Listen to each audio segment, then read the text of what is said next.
some, girl. The quantum eraser. He moves through the world with purpose and grace, destroying beliefs at steadfast pace, asking what's science and what's math. His wisdom cuts through like tempered glass. They call him Huey, the quantum eraser.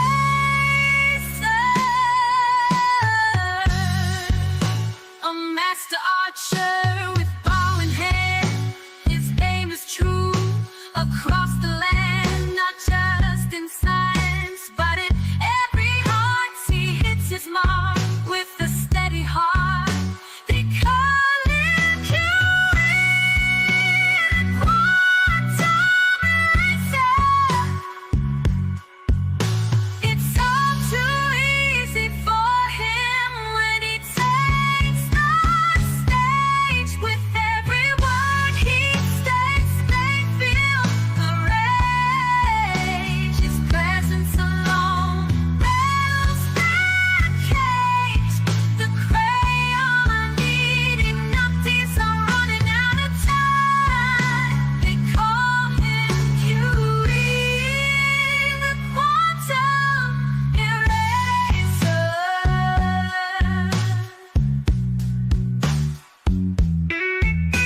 With every swing of the cowbell, the illusion fades. And with each strike, the glow bursts, illusion degrades. Huey's treatments, they cure them of their plight. Guide them toward truth with all his might. They call him Huey, quantum eraser. The hardest thing about being a Glober is tell your daddy you're gay, oh so gay. That's why they need Huey's treatment. They call him Huey, quantum eraser.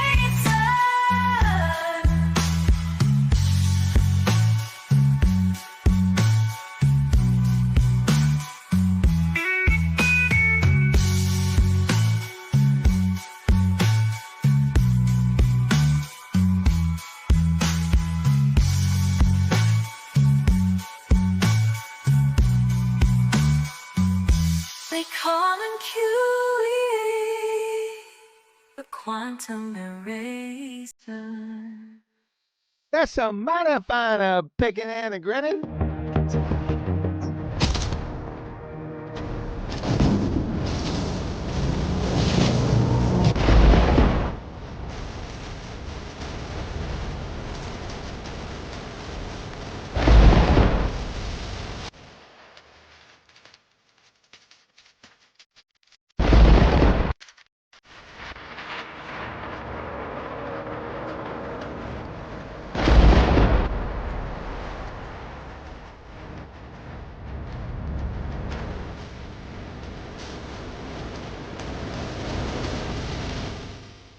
And we're off. As usual, if you'd like to support this channel, there are PayPal and Patreon links in the info box below. We'll head on over to Discord where Betty's not there. She's on vacation. So we'll go head on over to the substitute Betty, to Mr. Evening. Evening.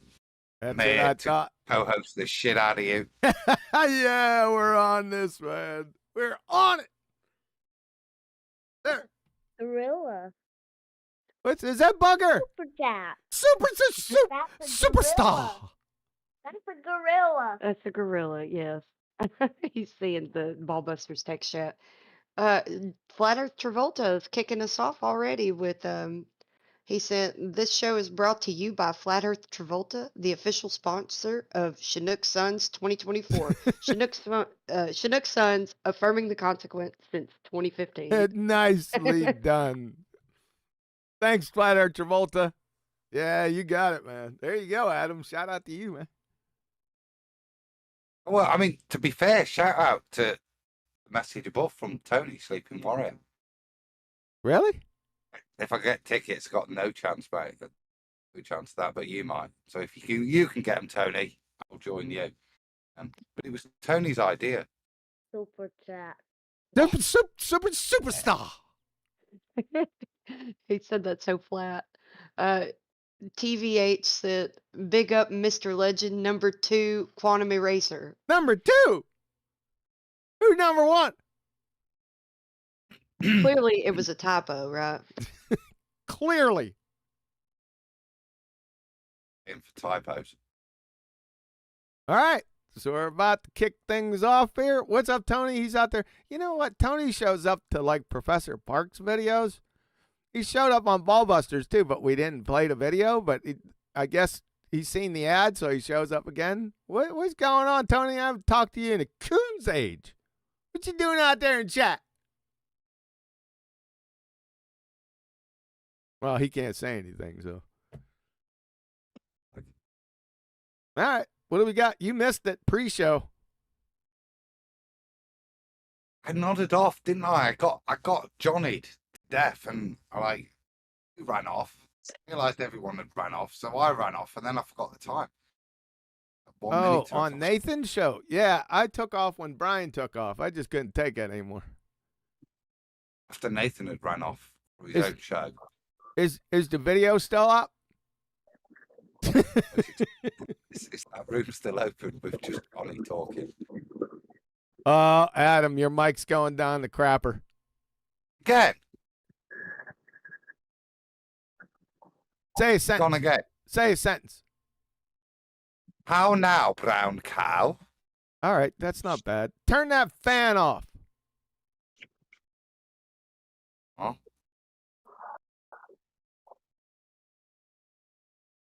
Now, again, you missed it in my pre-show, not Nathan's pre-show. Guess what we had rolling in there? Go on. Steal My Sunshine. Oh, I enjoyed that last. Yeah. That's my calling card now. I play that song constantly alongside my song, of course. Get it, girl. But I like that other one, man. I was jamming in here to it. I wish I could play it. Oh, well, you'll get struck. Yeah, I lose get all your monetization. What? Yeah, but there's people that do review videos that get away with it. How do I get away with that?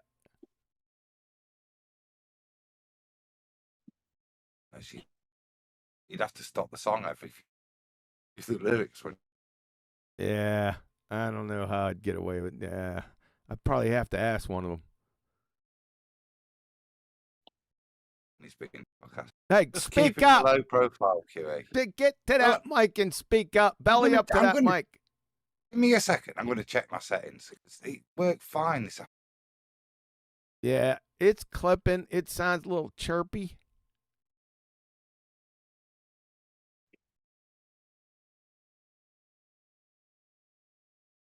What are you trying to get tickets for, Sleeping Warrior? There's no chance I can get tickets, but the away fans get a guaranteed amount.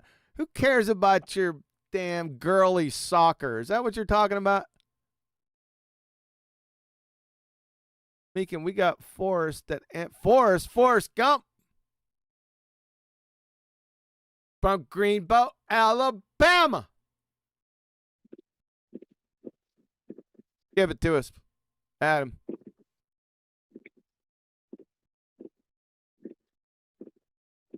What the hell is going on there? Elvis, you're hot micing just a bit. Is that Elvis hot micing? Elvis!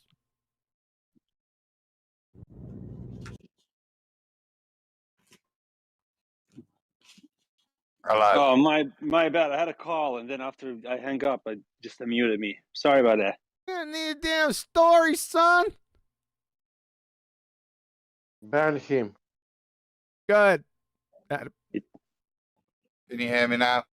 We can hear you now. Make sure you're bellied up to that mic, talking into the mic. Don't be relaxing and stuff. You got to co-host the shit out of this show. trying to co-host the shit out of you. I can't. Your mic keeps failing me. Equipment's letting me down. That sounds better. Hopefully that's better. Yeah. Come on, Adam. My hot micing sounds better than you. Yeah, No, it's not difficult at the moment.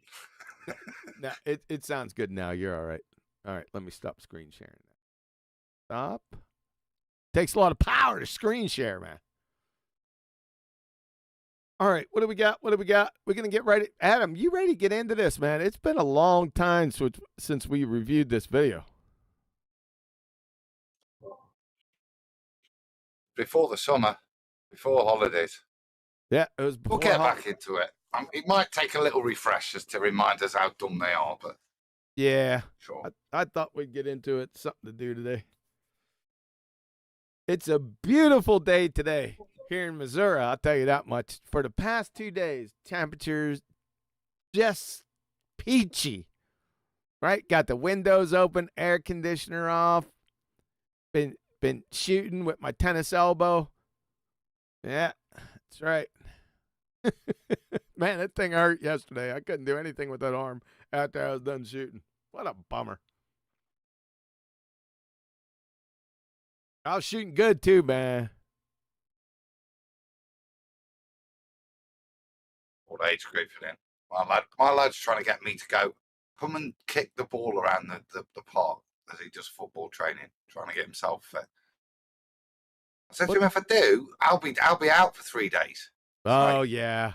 My Yeah. knees won't work for 3 days. Yeah. So it's not happening. Yeah. I used to play tennis back in the day when I was much, much younger, right?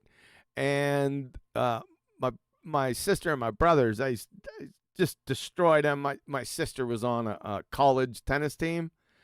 And I came back on leave from military one time, and they were talking my sister up like she's really good.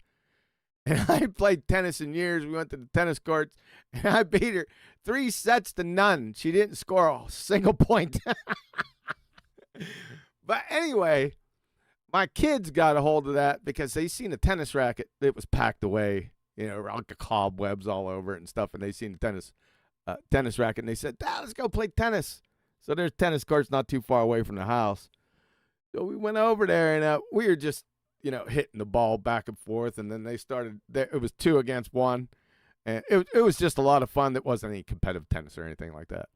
But just running, stopping, pivoting, and I knew it too. I said, oh my God, what is going to happen? And I knew what was going to happen tomorrow. I needed people to pull me up out of bed. Shit, I was only like 52 at the time. I should have been in traction, dude. I couldn't friggin' move. I'll never forget that morning, man. Kids are all running around. Daddy, daddy. No, they ain't daddy nothing. Daddy's knees don't work. Yeah. It's terrible, man. Just terrible. That's what happens when you get old. Just remember, folks out there, you old young puppies, you in your 20s, 30s, and 40s, it's coming. Just wait. Yeah, but it hasn't yet. Yeah. Boo boo. Yeah, you can't relate to it because it hasn't happened yet. I'm here telling you, the second law is going to come calling. Just wait, man. Yeah.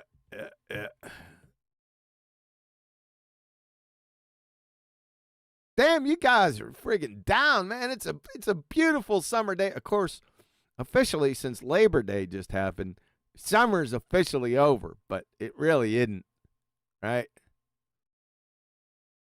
Don't try to Summer's not over.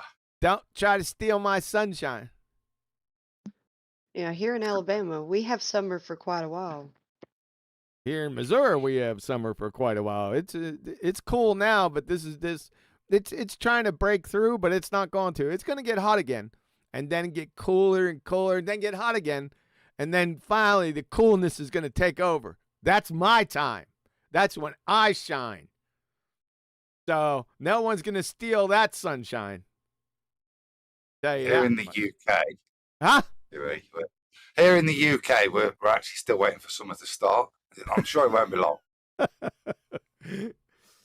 It's so oppressive here and down in Alabama too during the summertime, man. It's just dog hot, man. Can't do anything. You go outside, it's like, oh God. No, turn around.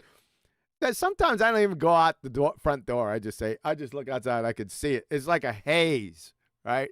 Nope, not this time. I'm not going outside. Heck with that.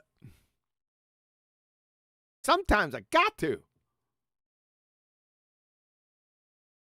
Like today. Well, I can go out today. It's not going to be a big deal. My wife just pulled in. I know she's out there. She wants me to pull the car in the garage. She can't pull the car in the garage. She can, but it's a little tight. Because we got 2 cars. It's a 2-car garage, but it's pretty tight with 2 cars. Yeah, she's out there. I can feel it. John, come pull the car in the garage, please. Well, why? Listen, all she has to do, right, is go far left as possible.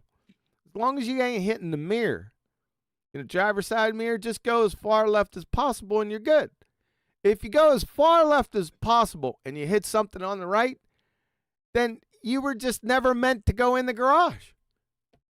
That's the way I look at it. Why are you putting a car in a garage? Well, or garage. We put the cars in the garage because of severe weather and stuff. Now, we haven't had any severe weather lately. But the sun by itself here will second law of thermodynamics all over those cars. You follow? Why are you putting the car in the garage? I just told you. It's only a car. Look at all the hassle. Just Adam. if the sun's that strong, your cars melt. Have you had it wrapped or something? It doesn't melt, but it saves us from, the severe time of the season when there's hailstorms and tornadoes every damn where, to just keep the cars in the garage, right? Now, granted, shut up. Granted, after like July 15th, it went a little bit extended this year for some reason. I don't know why. But after July 15th, we don't have to do that. However, there's another problem. Because it's so hot outside, if you keep the cars outside, no matter what you do, you could crack the windows, you put your sun shields up. It doesn't matter. When you step into the car, it's like, when it's 90 degrees outside, it's 120 in the car. Follow? Yeah. I've just come back from Italy. But what? We don't use, like, garages for cars. It's just not a thing. Garages are for putting all your old shit in. They're not for cars. Yeah, I know. There's a lot of people that do that here, too. They got stuff piled up to the rafters in their garage. You can't get in or out of it. Can't even walk around in it. But that's not my garage, sunshine. All right? I keep things in order. Garage. My garage. It's not a garage either. It's a garage, for goodness sakes. That's like, no, it's a garage. But mine's too small for a car now. Because when my house was built, cars were a lot smaller. Oh. You'd put a car in, but you'd be smashing your doors trying to get out. Yeah. I got it. Adam, I never saw any melted cars in Australia. That's pretty odd. Or America, for that matter. Or Italy. I was in all those places. He strawmanned it. I never even intimated that the cars would melt. Irish. But the paint would peel off. Now, it'll destroy the paint if you don't got it protected, like if you don't got a good solid base down and some wax and stuff, and you leave, it ain't going to happen, in a day or 2 days. But if you leave it unprotected out here in the Missouri sunshine, it's going to destroy that paint. It's only a matter of time. You get the gist? Now, over there in the UK and in Ireland, where you guys never see the sun, you don't have that problem.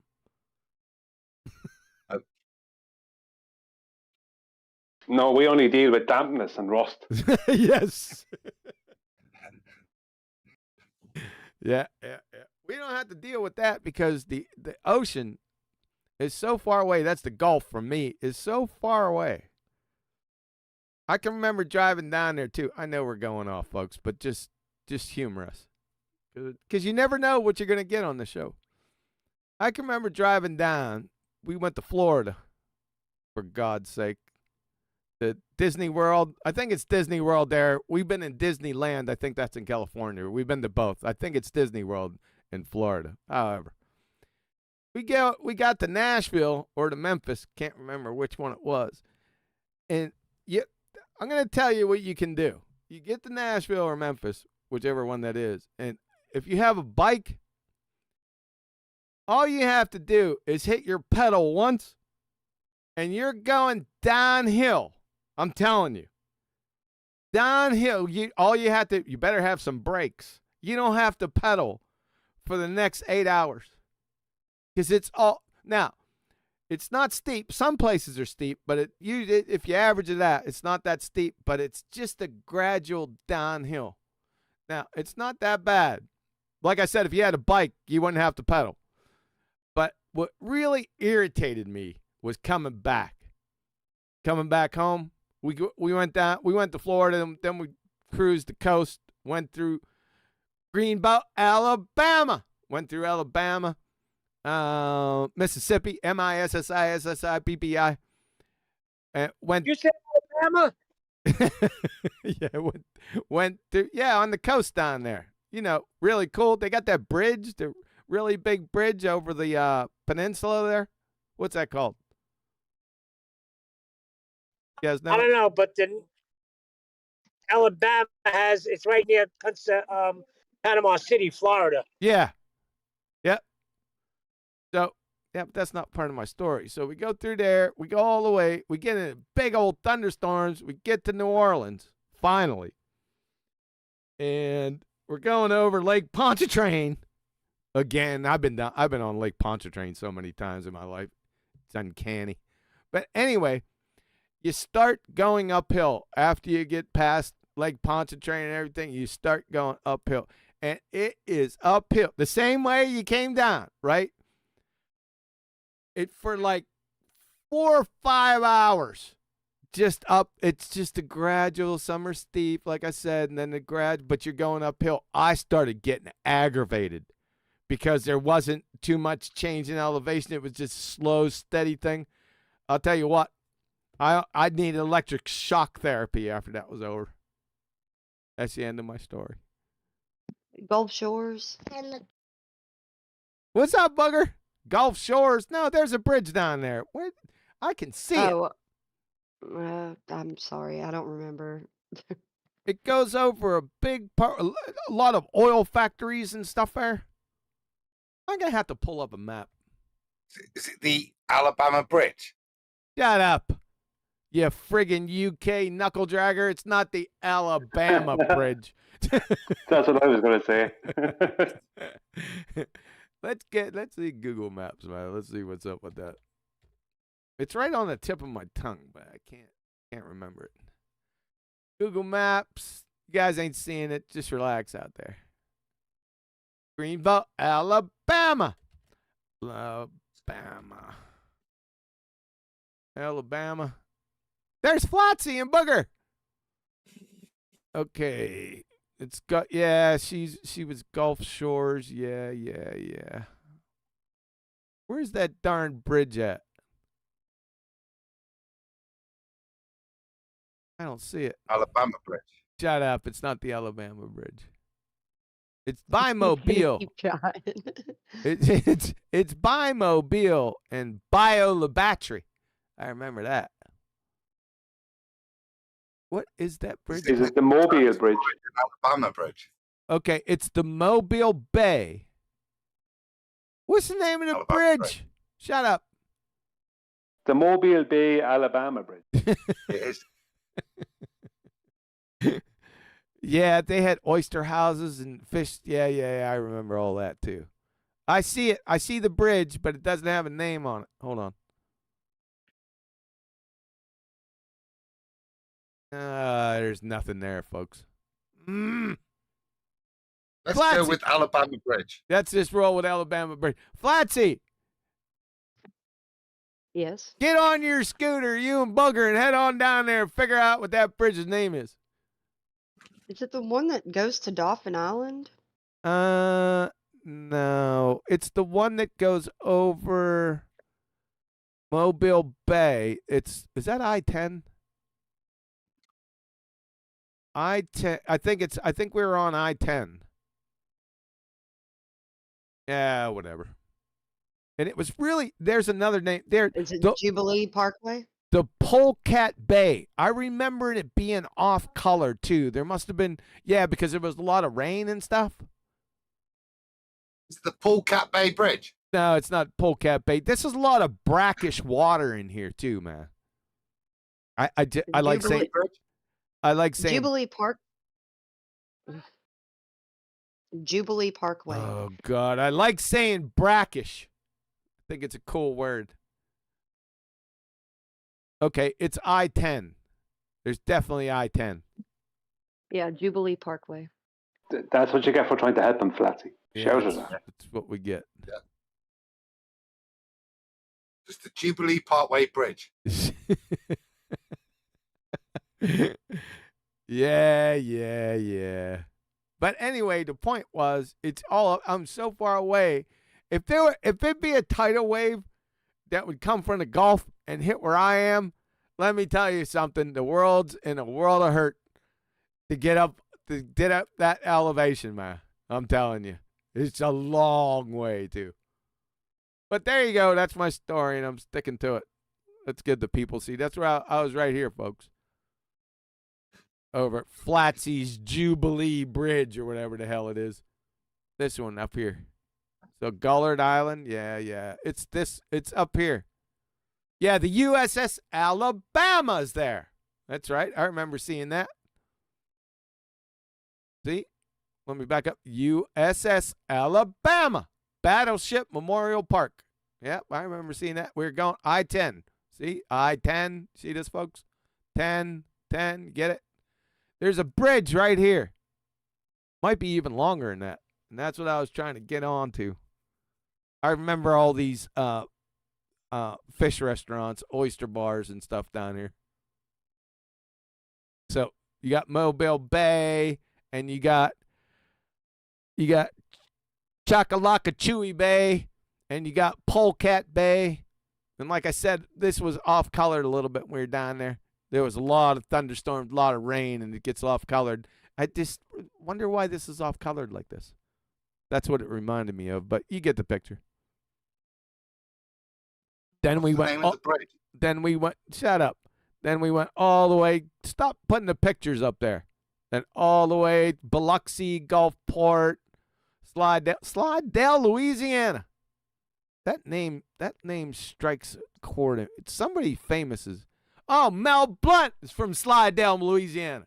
Mel Blount, Hall of Fame cornerback for the world champion Pittsburgh Steelers. That's what it was. But anyway, there you go. There's Lake Pontchartrain. I think that's Lake Pontchartrain. Yeah, it is. Told you. Right by I-10. Yeah. Then we cruised up. Which one did we go to? Did we go across here? I think we went across. Where are we going, Grandad? Shut up. Are we there yet? I don't think so. Can I stop for a pee? No. Oh. All right, there you go. Thank God Bugger's saving us. That's my story. Where's Bugger? Superchat. Superchat. Is that Alabaman? Yeah. You gotta love it. Come on. TV. Yeah, TV8 sent. QE, ask someone a question. Can you give me a proper scientific method to prove Earth is not a globe?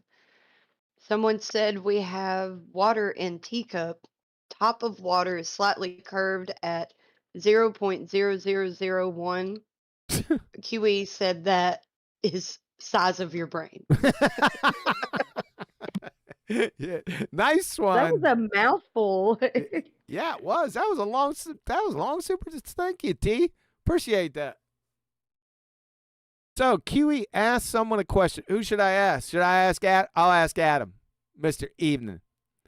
Mr. Evening. You ready? Go on then. Can you give me a proper scientific method to prove the Earth is not a globe? No.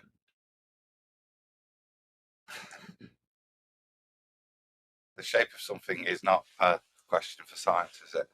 Nope. So whether I'll be proving it or not, whatever I'll be doing, it wouldn't be science. Outstanding answer. Outstanding. Doesn't need any more. Doesn't need an Adam agenda for it. Okay, just stop while you're ahead. Next question. Someone said we have water in a teacup. Top of water is slightly curved at 0.0001. What units of measure? For real, dude. 0.0001 of what? Yeah, that's the size of their brain. You're right, T. There you go. All right, we want to get on with the show. Is that what we want to do? What else we got? Let's get in I there. didn't bring his puke bucket for nothing. Yeah. Oh God, here's that. Yeah, refracted curvature. With the World Dumb Shit Tour.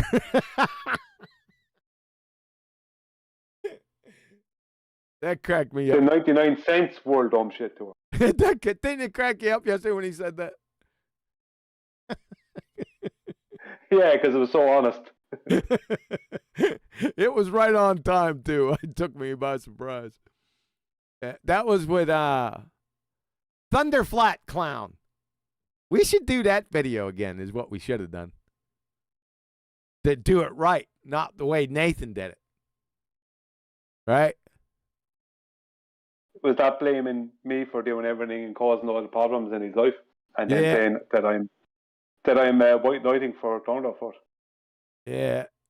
He goes on and on and on. It took him 8 hours to finish that video. It only took us, we just breezed right through it, right? Very poignant, concise, and just breezed right through it. Now, Nathan's got to tell him again, and then tell him what you told him, and then revert back to tell him. He did that like 6 times. We're going to have an intervention with him. Somebody's got to co-host the shit out of him. Don't forget Johnny. Johnny. Yeah. That was priceless. What? Go ahead, Adam. What were you going to say? I said you've been doing that. Is that what I'm doing now, co-hosting the shit out of that? But no, on the show. But I don't know. I think there's 2 ways. It was so incredulous. We breezed through it because I was a little just aghast that he's got the cheek to do this for 20 minutes and portray it. But it was the discount of crayons. That was what was funny for me. Is he bring his crayons? And then he lists his equipment. Yeah, he listed his equipment, right? He had Crayola crayons on there. And Nathan didn't even pick up. Did he say anything about crayon munching? That's the only bit we talked about. So he's brought snacks. So, folks, we're reviewing this video yesterday. Nathan's not around. He's doing his OME TV stuff. We kicked him out. We said, we're going to do this. And we're going over to video, and they got ThunderfLAt clown on this video, and he's train wrecking himself. But when he first starts the video out, he's going to put up the equipment that he's going to use, and one was a high school protractor that pissed me off, and then he shows this box of Crayola markers, and we all died like a friggin'. Well, at least he brought his snacks. Nathan didn't even catch on. I'm gonna go back and watch the beginning of that video. He better have said something when he seen it. What is it? What would be interesting in that to see in that video is the people in the comments who are supporting ThunderfLAt. You think? The people who are going along, I mean, they have to be. I mean, the level of brainwashing. I mean, he's bad, but those who support him and can't see what he's doing, what he's literally doing in front of their eyes. I mean, that level of brainwashing is shocking. I mean, yeah, you showed him ThunderfLAt the way you measure not a globe. Yeah, I mean, what? The people in these comments, and it's probably a lot of people who are outright supporting him all the way. I mean, flat earthers will be scared of this video. All these kind of comments from a level of bozoism that's unmatched. Are we gonna have to? Are we gonna have to put Professor Robert Parks and Boy Zero Sky Grifter on hold so we can go through this again? I took the day off just to do Nathan's show today because it was PhD Thunderclown. You took the day off? Really? No, well, yeah, I did, but it wasn't because of that. They made me. You can only work so many days in a row, and when I did a shift change, they made me take today off. We want to do this again?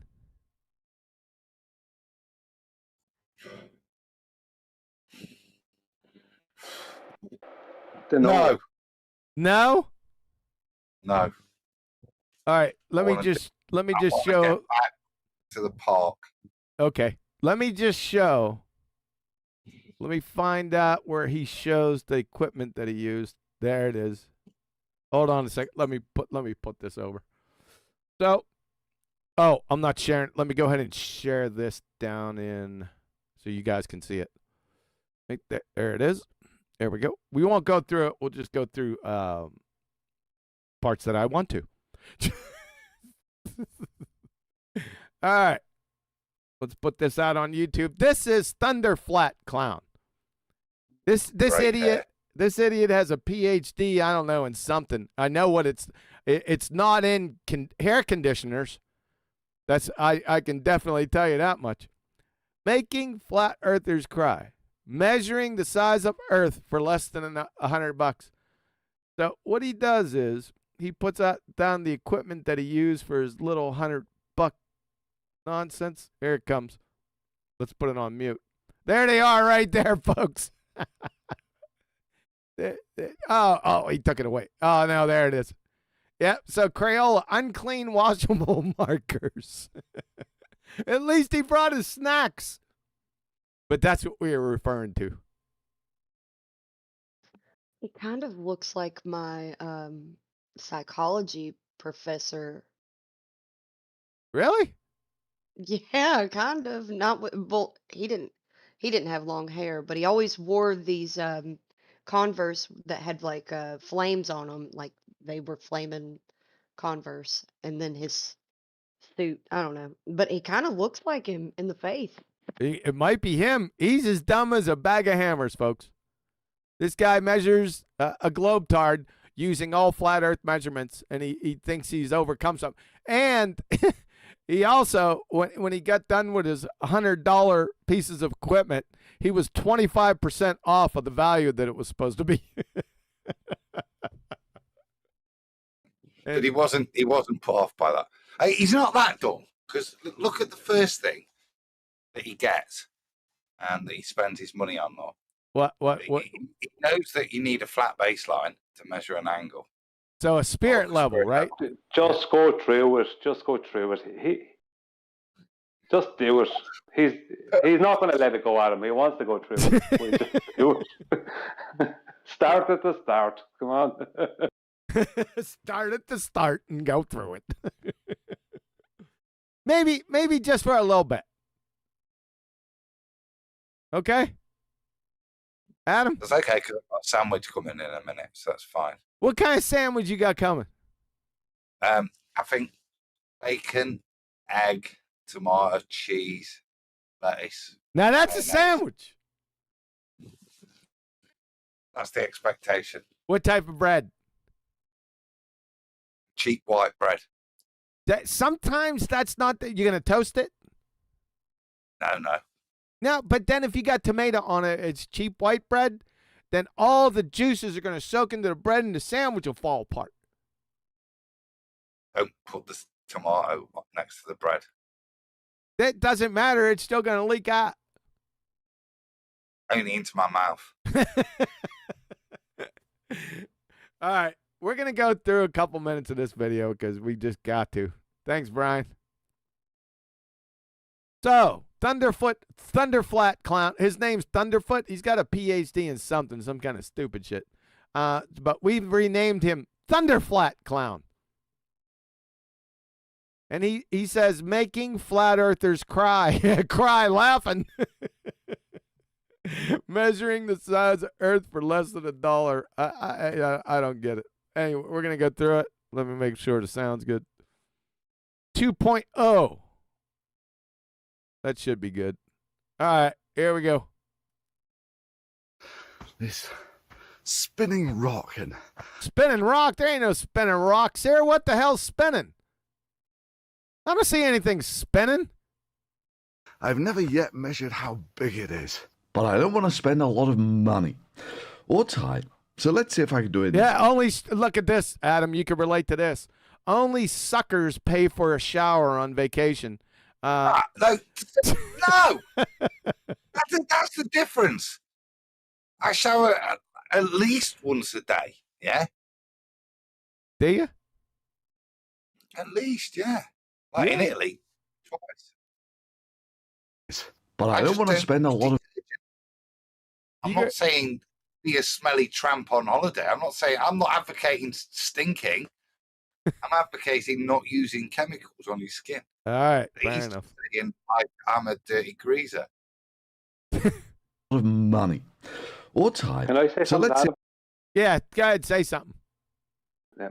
Happy birthday, Adam. I missed it there some while back. Is it your birthday? A couple of weeks ago now. How old are you again?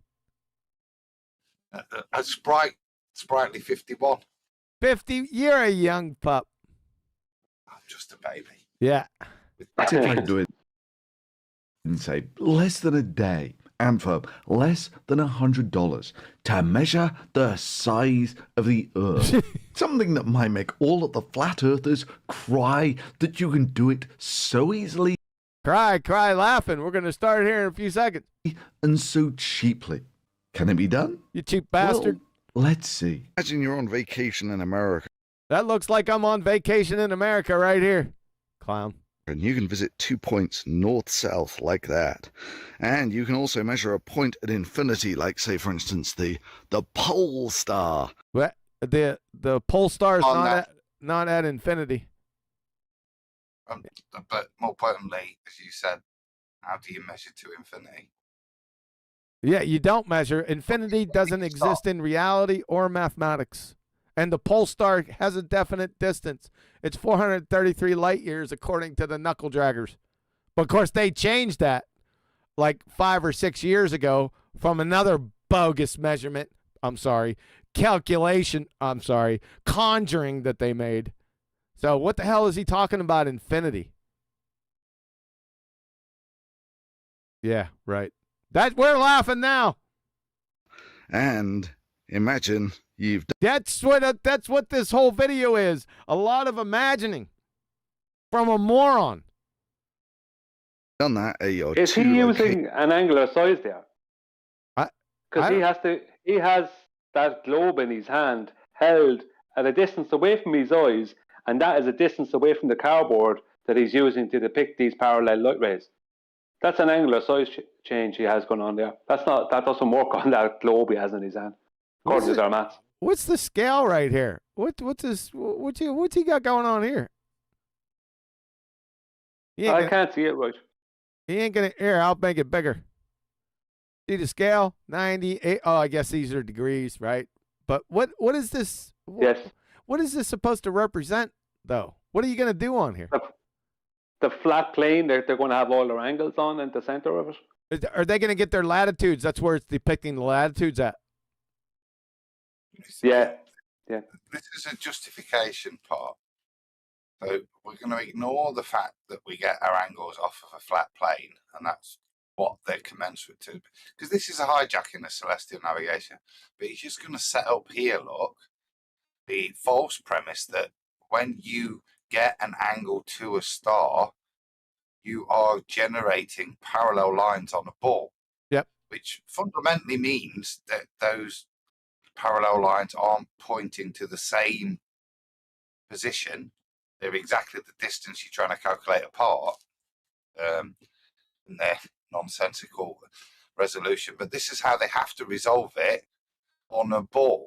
It's not, and as you can see, it doesn't resolve it. The way they mitigate for it is to put things at infinity. So it looks like they're converging. Looks like 90 degrees isn't at the center right here. See, 90 degrees is tilted over a little bit. Is this taking into account the tilt?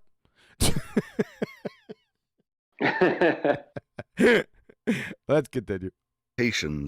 After that, it's just a simple bit of geometry to get the size of the Earth. Can't wait. Cost of measuring the Earth. Let's see, a $6 bubble level. Why would you need a level? Interesting. $3 Crayola. Well, you got your snacks for the trip. And a ultra strong trifold foam board for about $10 from Walmart. A $7 protractor from Staples. I thought this was a high school protractor. Didn't he call it a high school protractor? What? The $7 protractor from Staples are all $7 protractors high school protractors? And what's the difference between high school protractor and a junior high school protractor? Then that between an elementary school protractor or just a regular protractor. How do they differ? ThunderfLAt clown. Moron. A $10 laser pointer from... Laser pointer? You're going to point that laser towards Polaris at 433 light years away. What about your refraction? eBay. And about $50 of gas money. That's $50 of gas money?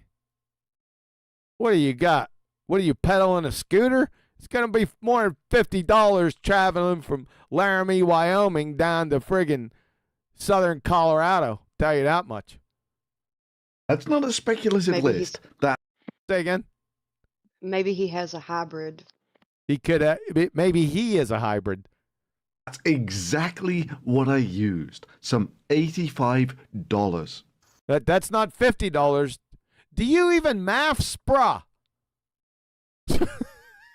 What a clown. Now, bear in mind, I'm doing this. What's that? He has an electric car. The gas was completely for huffing because he's brain dead.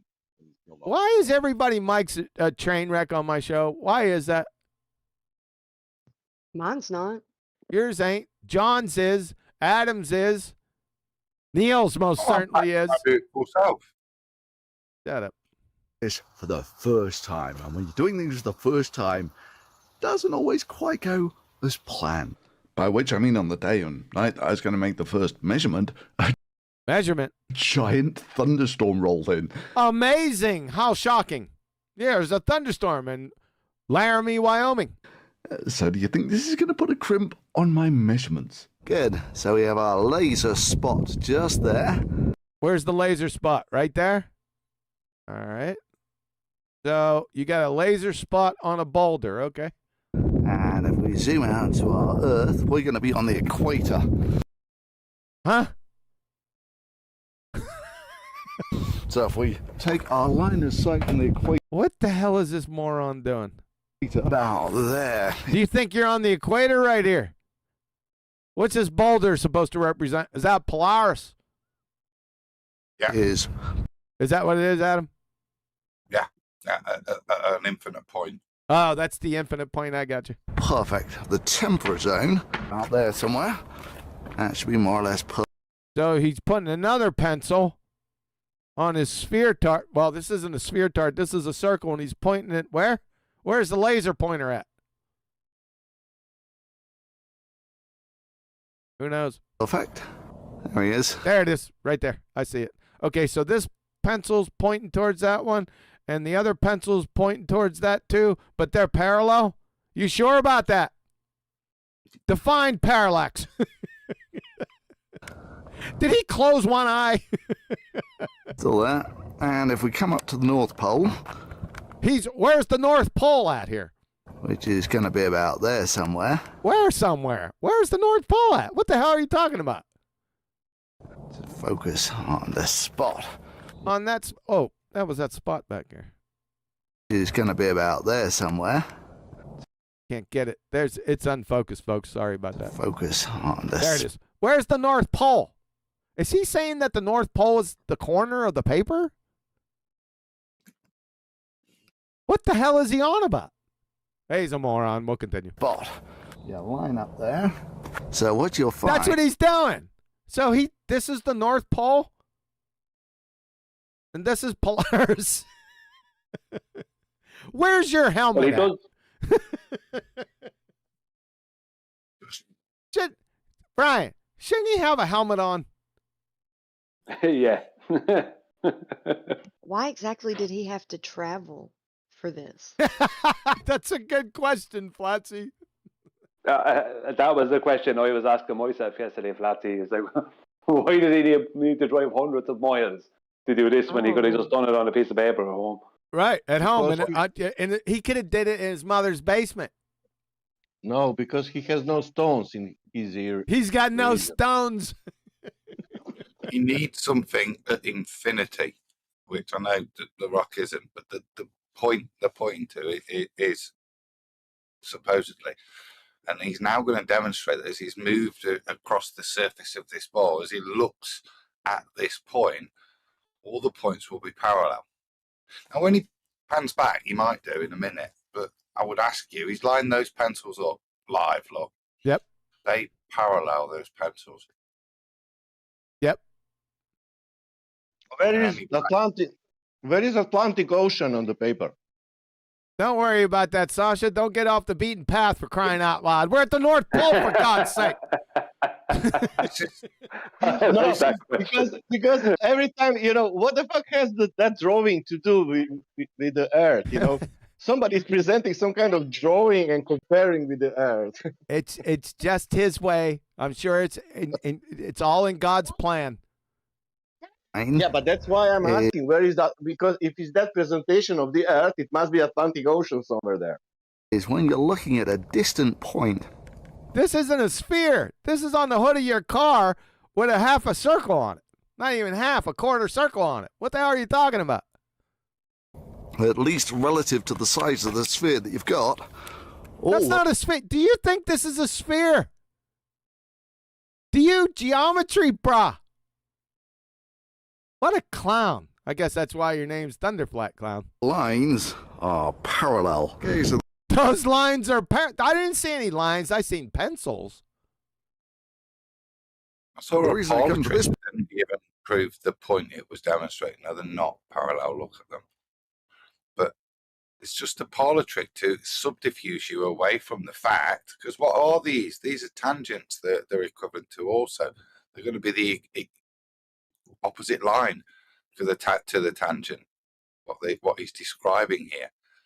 And all of that is the subterfuge to the fact that he's going, even though he's took a spirit level, he's going to assume that every measurement he takes is from a tangent that he's creating, drawn by a perpendicular from that to the center of his presupposed ball Earth, as he shows you how he's going to measure Earth for less than $100. Thanks, Adam. Yeah. Place. This is the Via Booze just before Thunder. This is the Via Booze. What did he say? Via Booze? Storm is because it's a very distinctive place just outside of Laramie and Cheyenne in Wyoming, and it's on an interstate that goes north-south for a couple of 100 miles. So what I need to do is measure a fixed point, which in my case is going to be Polaris. Now, wait a second. Didn't we have a baller come in the other day and state that Polaris isn't fixed? I'm pretty sure that I didn't dream that. We had some idiot baltard come in here and give us a whole rendition on how Polaris wasn't fixed. Why don't that was platypus. Well, why don't you guys get together, right? Have some sort of idiot committee. Who was that? Bugger? Superchat. Superfluid superstar. Tony Whitcomb, he sent, if the rocks are at infinity, then where are the trees behind that? Huh? Where are the trees at? Where's that called? Yeah, right on, Tony. Thank you. Yes, Because I was on something there, but he got me off my point. Sorry. it is a distant point. Polaris moving around all over the which sky. we know Yeah, Dad, that's what that was on. Yes, you ballers should have some idiot meeting, like the spinning ball space monkey idiot committee meeting, like have a convention and get your stories straight. At least have some consistency. It's either fixed or it's not fixed. Which one? is a fixed position in space. And so if we measure it at two different latitudes, we can work out how big the Earth is. Two different latitudes. Uh-oh. Now, in principle, you can do this with any star. It's just much, much easier to do it with the pole star, with Polaris. That's the one Who are you, Red's Pretenderic? in this image that doesn't move. The whole sky apparently rotates around it. It's not, of The whole sky apparently rotates. course, No, the sky is in. Stop. All right. In principle, right? What's the principle? The principle is flat Earth elevation angles to Polaris. That's the whole principle. It's celestial navigation is the principle that's being described here. It's the underpinning of all the calculations he's going to do. It gets around it. Entirely static. It's just the Earth that's spinning in the middle of it all. And Oh, really? The Earth's spinning. You gonna prove that? See, that's a begging the question fallacy, you moron. it's just coincidence that we have a fairly bright star near the North Celestial Pole. It's coincidental. It's a coinkydink. All we can do is measure the altitude of the pole Uh-oh, we got rain. star from two different latitudes. Well, according to the weather forecast, it's going to pass. Looks like it's passing. We'll see. So on the first night, the thunderstorm did actually clear long enough for me to get a measurement of it before the Earth spun quietly under the stars. So the Earth's spinning quietly under the stars. Yeah, on shrooms.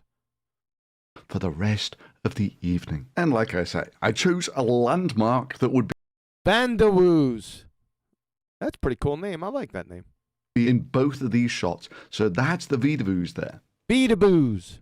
Then, with a bright, fresh, early start, you have to drive a few hundred miles or kilometers south, which meant driving past Denver, which I didn't think would be too bad, but turned out to be a complete nightmare for someone I've been on this road before.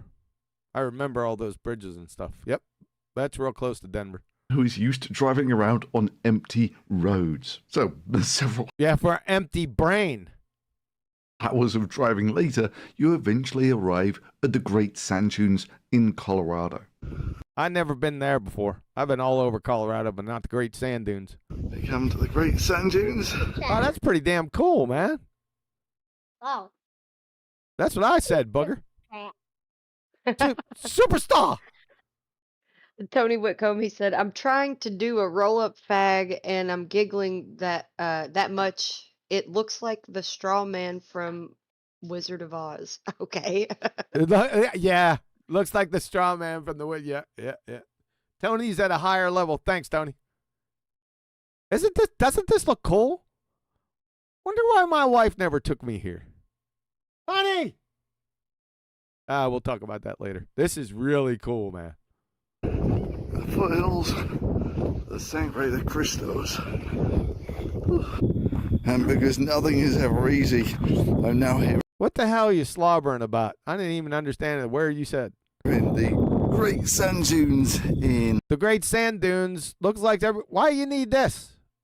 This is what, your spirit level? Why you need that? Huh. Interesting. Colorado, where there are gazillions of He is in the Colorado weather, boy, and skeeters. mosquitoes, but nonetheless. Yeah, nonetheless, it turns out it's actually quite hard to operate a few cameras in the dark and get. Did you see that? Did your laser pointer touch Polaris at 433 light years away? That was pretty cool. Let's good see footage while being eaten by mosquitoes. There he goes, right there.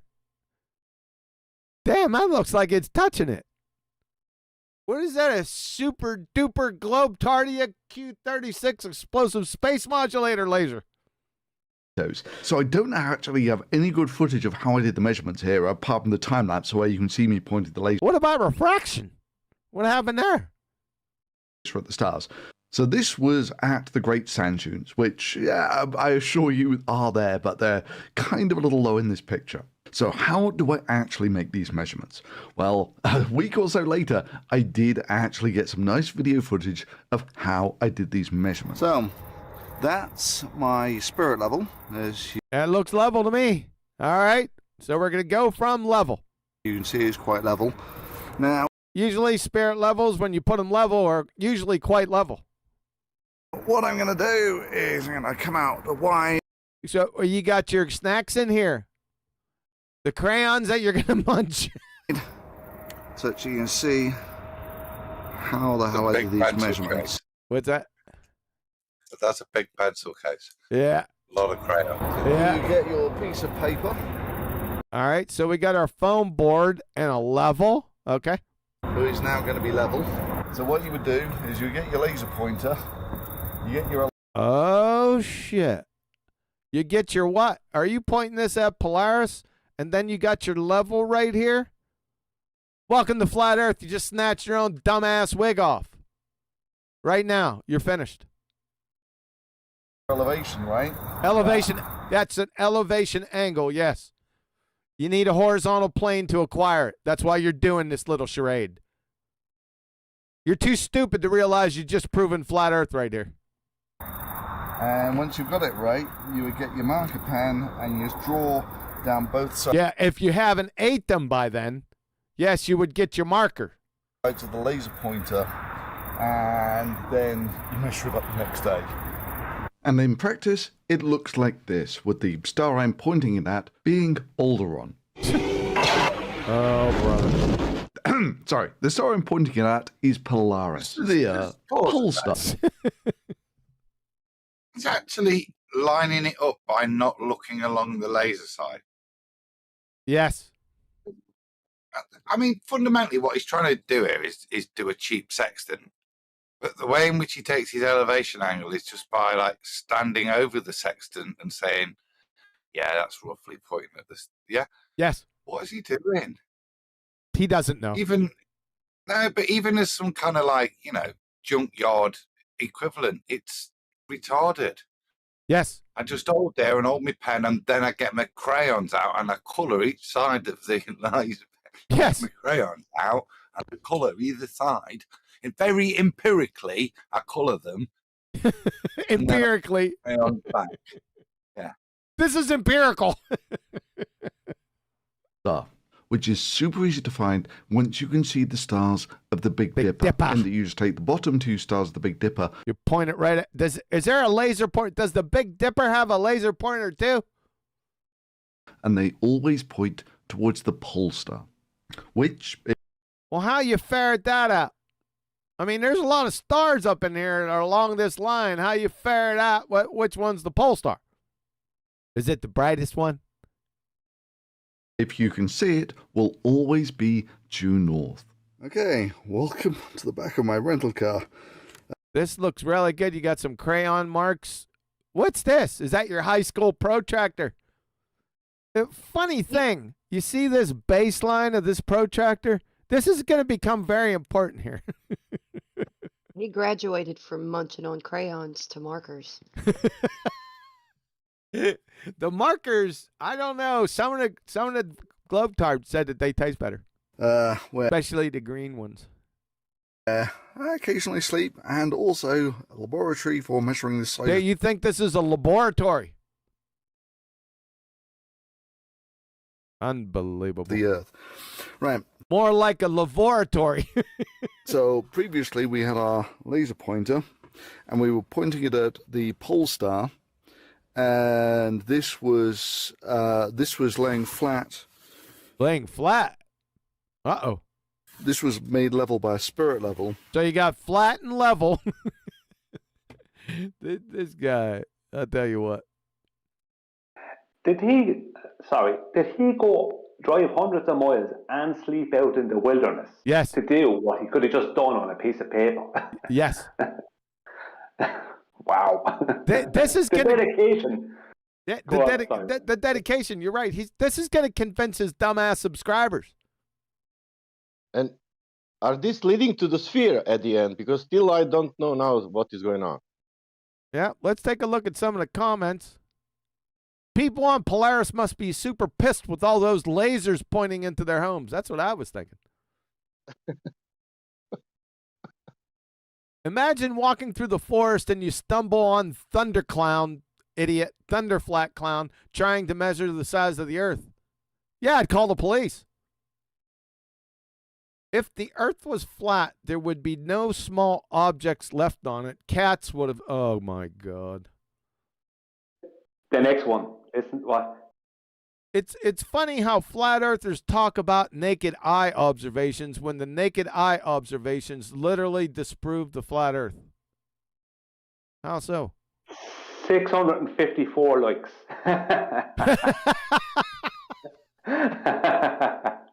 Ladies and What is gentlemen, naked, go ahead. what is naked eye observation? One doesn't have any clothes on. Oh, okay. You see your list of required items to measure the circumference of the Earth is problematic for flat earthers. They always eat the crate. No, you can't steal mine. No. You can't be doing that. You're the crayon munchers. I had that notarized back in 2016. Don't try to steal my stuff. That's copyright infringement. All right, we've had enough of that. I'm tired of looking at the comments. Let's get back to ThunderfLAt clown. And then I would point Remember, he's got a level, right? And everything was flat. That's what he said. the angle up such that I got the elevation right for Oh, so you're the pole. so that's an elevation angle. You know, elevation angles require a horizontal plane. But you already showed us that, didn't you? You're going to show us again how you did it. And the reason the lines are a little on the wide side for this is because they're being drawn with a fairly chunky No, you chewed off half the tip. Don't be lying, ThunderfLAt. marker. But, Yeah, you know, as long as they're parallel lines, that should be good. they look parallel to me, Good. So especially these two. we have the ones in blue are from when it was windy in Laramie, and then When it was windy in Laramie, what does being windy have to do with anything? Thanks for the color commentary. Incoherent ones. we drove Go south. ahead. Probably- Go ahead. I was gonna say the wind was probably blowing around the cardboard or whatever poster board that he's got there. That's good. That's wonderful. What were the color of the trees? Just saying. South, and we got the red ones, which is where it was absolute mosquito territory. He's infatuated with these skaters. So what I've got to do is I've got to measure up these angles, for which I'm going to cheat and use a protractor. You're going to cheat and use a protractor. How is that cheating? Aren't these angle measurements? That's what you use, a protractor. Yes? That's all a sextant is, folks. It's a glorified protractor. That's all it is. So, to make my life easier, I am going to get some parallel lines drawn on there. Why are you going to use parallel lines? This thing. Because curves are not good. Line 1 is good. Curves not good. Parallel line 2. Parallel line. And it's funny that you used your level for that. Interesting. Super. Super. Okay, let's measure up this blue guy first. The blue guy? Oh, whoa. Wait a second. See that horizontal line? That's a horizontal plane right there. That means it has to be flat to acquire an elevation angle. You just snatched your own dumbass wig off again. Thank you very much. And look at the base of this protractor. That looks horizontal too. It also looks parallel to this horizontal line and that horizontal line. Interesting. And as you can see, we measure the angle fairly accurately. Measure the angle very accurately. 40. 41, 42 and a half. 35, 36, 37 and a half. And that. Thank you. Welcome to Flat Earth. That's sand dunes. Yeah, sand dunes. Those are flat too. Okay, so those are all my numbers. All right. And my spreadsheet assures me that the average of all of these is 37.2. And 37.2 elevation angle average gotten from Flat Earth because you can't get them any other way. And the average of all of these is 41.8. Okay. Okay. All these are elevation angles that can only be acquired from a horizontal plane. Period. End of story. I mean, there's no discussion. It's over. You just snatched your own dumbass wig off again. Go ahead. Do you not think it's noticeable that the words, I know you're having to say them for him, but why isn't he saying what these angles are? These flat earth elevation angles to Polaris. Yep. Yes, sir. Okay, Well, he doesn't have to say it. He already showed it with his parallel lines and his protractor. It's over. Done. Maybe because people, you don't, he didn't put the sphere inside. When he put the sphere inside of this mat, then you will understand. Well, let's see if he does it. So we have a difference of about 4.6 degrees. Oh, I know where this is going. Brian, get ready. Are you still up in that potato tree? Look, Aaron, is the red line one place? Adam. And the blue line another? Adam, I'm dealing with Brian for right now. Just relax and wait a second. Brian. Yeah, I'm here. Okay. Am I supposed to be poised for something? Yeah. I'm going to give you a fat old watermelon hanging size curveball. Okay?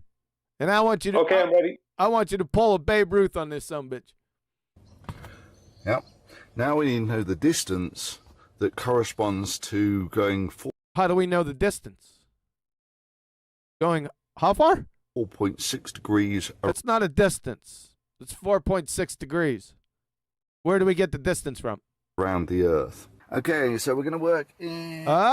with the map legend. Super fluid, superficial, super stupid, super ThunderfLAt clown. Tony Whitcomb sent, if ThundercLAt starts dribbling blue, orange, green, and blue, does that mean he's bitten off more than he can chew? Yes, it does. Oh, snap. I'm sorry I brought this to you. Yes, it does, Tony. Yes. Did he call him ThundercLAp? Yes, he did. ThundercLAp clown. that might overtake it. Yes, sir. In kilometers. Wait a second. You're measuring. Get your friggin' hair out of the way, you moron. And we're going to set this to... We can't see through the conditioner. 200 is only going to be approximate this. Oh, so here we go, Brian. He's in big trouble with this. See this, Brian. Is that in statute of miles? It doesn't matter which miles it's in. It says 150 It's a miles. linear. I think it's what was that word? Linear. That's correct. Yeah, all miles on maps are in statute miles. Yes. Yeah, and statute miles are horizontals, Yes. straight lines. So you can curve them, but the statute mile itself is a straight line. Because if it wasn't, then the foot of the inch can't be a straight line. Yep. That's simple, isn't it? Yeah, it is. So how is ThunderfLAt Clown, shout out to Tony, how is ThunderfLAt Clown using this on his ball-tard? This is linear. You need a spherical measure. He doesn't even realize that he's that stupid. And then what he's going to do is put these measurements with his caliper on a flat map, proving flat Earth again. Watch him. And Well, what our he's going first to point, do, Go ahead. just very briefly, is he's going to use statute miles, and that will be linear distances on a map, and then he's going to convert them to nautical miles via the angle. And he's going to pre-assume that nautical miles, that should give it away, miles, are somehow an arc distance. It's like, no. Where did you get the feet and mile length of a nautical mile? Yeah. That's what you need to come back with. Yep. With a dunce cap on, because you're going to need it. ThunderfLAt. point that we measured was just here in Laramie. No. You can't put this on a flat map, dude. You live on a ball-tard. And our second point was here in the Great I Sand. like the little pivot right there on a flat map, ball-tard. He's using all flat Earth measurements, folks. That's why it makes it truly hilarious. But he's so stupid, he's unaware of it. tunes, and it's almost exactly 400 kilometers. All right. Okay. Okay. So we know that we've got a sphere. Oh, how do we know that? You haven't shown that. That's begging the question fallacy. Oh, just assume it. It's fine. Yeah, that's called begging the question. Assuming the very thing you're attempting to prove. Isn't he attempting to prove a sphere tard? That's textbook definition of begging the question fallacy. We don't have a sphere. You just used all flat Earth measurements. You see there, glurfs. You have to measure a flat Earth for your globe tard. We've been saying that for a couple months now. He's just putting it into practice right here. And that's not a sphere, you moron. we know we've got two. Oh, Jesus Christ. Hey, I'm starting to get him mighty peckish. Is Adam still here? Is he eating that sandwich? I've had the sandwich. All right. Next time I stop, I'm going to run out and get some pineapples. Points on it. The Whoa. Let's see this. Spread by about 5 degrees. 5 degrees on a circle. This isn't a sphere tard, ball tard. That's about 400 kilometers. 400 kilometers. Is he going into the center of the Earth here? Let's see. That bit there. So how many of those? Say again? What he's done now is that straight flat distance he's measured. He's now assumed it's an arc segment. Yep. On a circle. Slices do you need to go all the way around? How many slices you need? Is this some kind of air tosser knees proof? Looks like it. Multiply it by 400. Okay. And it turns out we need about 77 of these slices. Yeah, air tosser knees. To go all the way around the Earth, and 77 times 400 is, according to the spreadsheet, 31,000 kilometers. That's wrong. You came up with the wrong answer. That's not the circumference of the Earth. ThunderfLAt clown. which is definitely on the small side. You think? Yeah, just so we're clear, the actual circumference of the Earth is about 40,000 kilometers. So he got the wrong answer, folks. You can't make this shit up. Now, you might think I'd be kind of upset and feel inferior and No, we just think you're a dumbass. failure in being about 10,000 kilometers off in the size of He's 10,000 kilometers off. the Earth. But in reality, for less than $100, less than a day, For less than $100, folks, and for you can get the wrong answer too.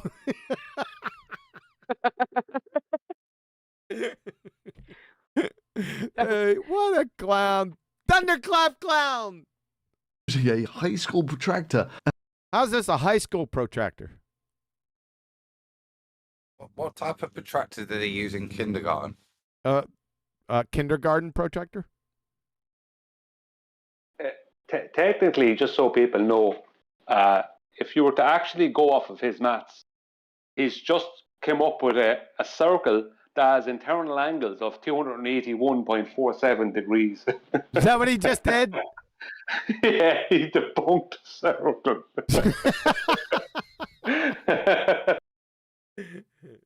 Adam, take over for dude. Man, co-host the shit out of this till I get back. You go and co-host your pineapple. I wonder whether all this is just distraction. Just critique the method that's pathetic. Yeah, critique the outcome. Just so you have to ignore that all of this is a flat Earth elevation angle. All of this assumption is based upon. There's nothing, as badly as it's done and as inaccurate as it's done, there's nothing new here other than avoiding the point that these are flat Earth elevation angles. I have a question. Wait, he Yeah. got that results about 31 kilo, and what his point now is about that? What? I didn't get it. See? Subterfuge. Get He did all I of think that. Adam is correct. Sorry, Flatty. He got the smaller radius and everything. And what's his point now? That's the real radius or what? No, just he's like demonstrated that you can do all of this and get the wrong answer. That's the point. Yeah, Okay. he's demonstrated that you can drive hundreds of miles, sleep out in the wilderness, buy a load of things that prove that the Earth is not a globe, use them proving the Earth is not a globe, and then get the wrong answer for a globe that you're trying to actually measure. Practically, if you mix natrium and chloride, and if you don't get the gold, you can present that you didn't get the gold. Like what Flatsy said, and then she laughed. Good. Well, I think Adam is Adam is right. Adam, and you're saying that this is kind of like you're more likely to focus on most people will focus on the fact that he got his answer wrong or got the wrong answer or whatever, as opposed to focusing on the actual processes he used. You can't measure a sphere with those processes. No, look at that protractor. What's it got? It's got a flat baseline. Yeah, he does his flim-flam and his subterfuge to try and apologise for it, pretending that we're creating parallel lines. I think he'll do a bit more geometry in a bit. Yeah, just sort of axioms of geometry to show co-angles. But all of that is away from the fact of what he's doing, which is the pertinent point, which is even the grid system that he's going to presuppose to do his calculation on is derived from flat Earth elevation angles to Polaris initially. That's the point he's trying to move past constantly. And that's the only point you need to keep pointing out to him. So your starting point here is a flat Earth elevation angle to Polaris. Welcome to flat Earth, dude. You can So are you construct saying what the hell you want from that on afterwards. But everything he showed, he's getting the angle from a flat Earth. He's made sure by that by taking his spirit level with him. He's only now introduced a ball, claiming that these are going to be tangent angles. on the surface he's supposedly demonstrating. This is the best affirming the consequent. Are Yeah, you saying Adam, that but everything that if, he did didn't have anything to do with the globe until he asserted a globe after the fact? Well, yeah, he's taken these flat Earth elevation. He's now going to pre-assume the curvature that he's not measured. He's just measured the altitude of Polaris, and now he's going to make the claim in his maths that he's going to do, and that the maths is the claim. The way he presents the maths, his claim is that those angle chain difference is measured is actually the reorientation of his sphere. So it's the reorientation of down. That's the angular change. No, she was right. Answer her damn question. No, that's what he did. He used a bunch of flat Earth measurements, and then he conjured a sphere and drew a circle. Yeah, by doing that flim-flam that I've just said, that this is the first point. He's introducing it by changing the context of the flat Earth elevation angles that he's got. not only that, with semantics, he used this sentence. If we have sphere, when he started to draw, but we don't have a sphere. But he used that sentence. If we have a sphere, of course that we can measure the sphere, but we don't have a sphere. That's the problem. But I don't hear anybody crying. How come all the flat earthers aren't crying right now? Because if you take a basketball, that's a sphere, you can measure drop over distance, of course, but you need to have that sphere. You don't need to cry, Neil. Because what's he doing? He's out there in the rain and shine, measuring flat Earth elevation angles. What he does with them afterwards, he's more than welcome to do. Don't forget the skaters. What he's done, in reality, is measure flat Earth elevation angles. So there's nothing to cry about. How's he prove his ball? He measures flat Earth elevation angles. I've been crying, laughing the whole time. Go ahead, Brian. Thank you, QE. I know you heard me trying to get in there. Just when you were reading out the comments, you just stopped short of a comment, and this was the comment, because I read it, and you just decided you had enough of the comments just before you got to this one, is that if they understood maths, geometry, and science, they wouldn't be flat earthers. That's someone who watched this video. I don't know how many likes it got, probably about 90, but that's how many, that's the level of intellect that's watching this guy's channel and actually supporting it. Well, that's sad. And do you know why, Brian? Because if somebody like a normie listening this, he will think, oh wow, listen, this guy, how he's presenting everything, it's so clever, and look at he's using also protractor and making lines, everything it's clear, and he's calculating all these angles. Somebody will say, wow, this is so, but if you don't look into that like how you need to look into that with empirically, then you will, you will realize everything.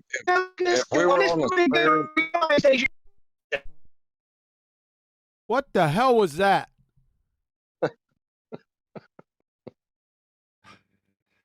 Neil's voice chip failed. Neil, you're roboting again, ruining my show. Hey, can I ruin the show now? Somebody shut him up. Neil.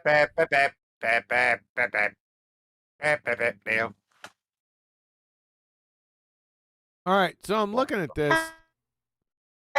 All right, I'm going to have to go in there and shut him up myself. There you go. So I just noticed this. Earth circumference approximately 40,000 kilometers. Then down here we got ThunderfLAt clown Earth. Circumference 31,000. See this down here? He even put his name to it. What a moron. And a $10 bubble level. I'm actually pretty happy with that. You see, I can actually... You're happy with a bubble level? What? Do levels invoke some type of emotions in people? I think what he's stating is, although you probably actually get this, is that he's actually pretty happy with the measurements that he made that don't match a globe or the globe he wanted to match. That's the problem. with our opposition. We would not be not happy with that if we were trying to do something and we ended up being 25% out from what it should be. Then that would not be a happy day. But they're okay with that because it's just 25%, give or take. It's okay. Wow. You look up the cheat codes and find out what the actual answers are. What are the cheat codes? You said we look at the cheat codes and find what the answers are. What's the cheat code? Latitude for the Beethoos. Latitude? Is that your cheat code? You just cheated with a flat earth measurement, you dumbass cracker. Because those latitude are measured with elevation angles. The ones, all these elevation angles, the latitudes are elevation angles. You might be right there. That might be a Freudian slip. Yep. Because I wondered what he meant. Because when I heard it before, I said, "What do you mean? You mean how you calculate it if you're on a ball?" Yeah.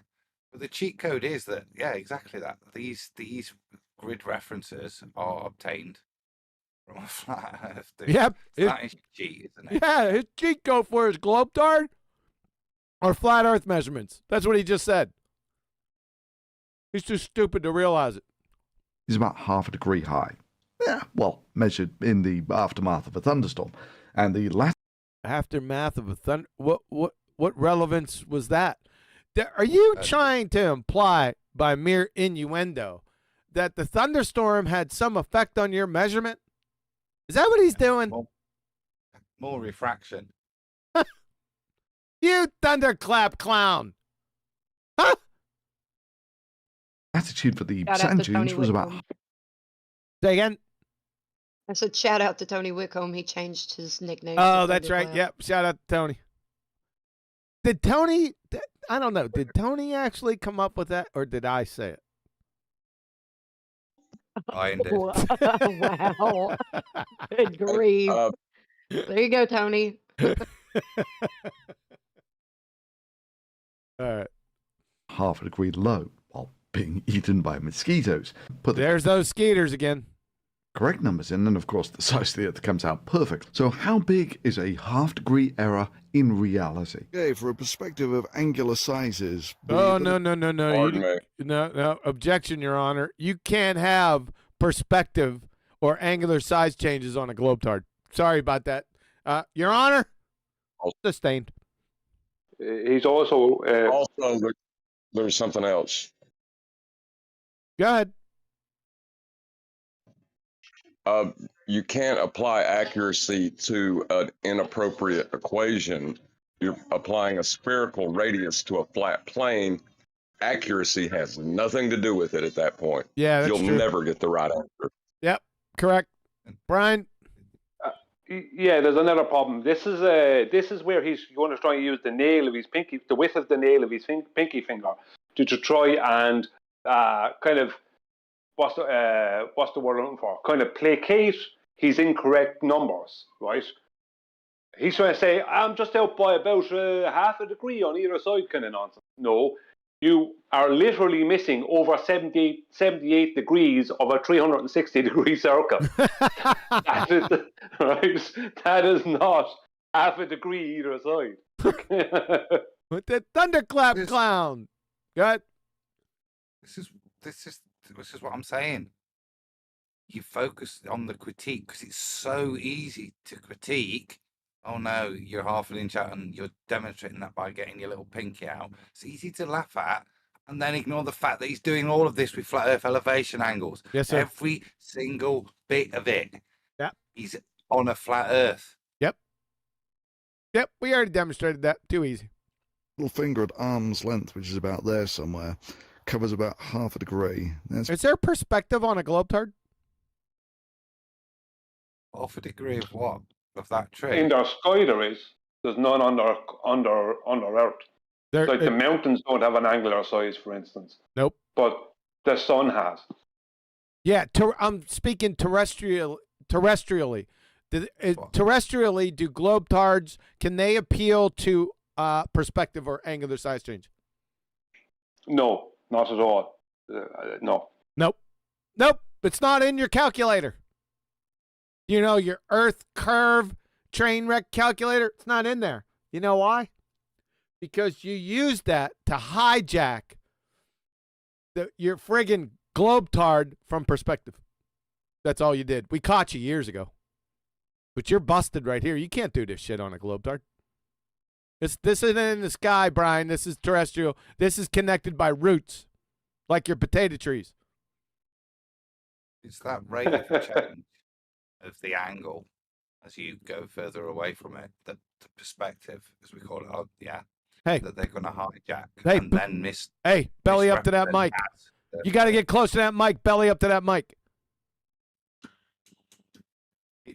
It's that angular change, that is perspective, that they're going to hijack and then misrepresent as actually the curvature. Yes. The curvature change, which has to fundamentally exclude any form of perspective, as they described earlier, by putting everything at infinity, enabling the supposed ability to have parallel lines meeting at the same point. Yep. Adam is all over this exactly. Yeah, that's a little clever trick. They're like they think they're like clever Mr. Magoos, but they don't realize that they're Mr. Magoos. Each part of their story is founded upon all flat Earth measurements and everything they can't do as a globetard. And Magoo. ThunderfLAt Magoo. That's it. That's the one. Yeah, and Speaking of Kiwi's gonna claim that vicarious copyright. No, that vicarious. They don't have vicarious in Alabama. That's a big friggin' word. Nice. cover the sun or the moon. The thumb is about 1 degree. All of your knuckles at arm's length is about 5 degrees, which is roughly. So that's roughly. Gives a shit about you. Just Google. He's dragging those knuckles now. Come on.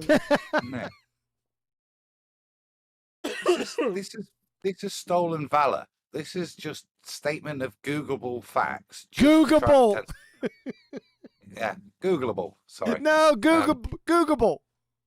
Googleable. Yeah, Googleable's better actually. Googleable facts.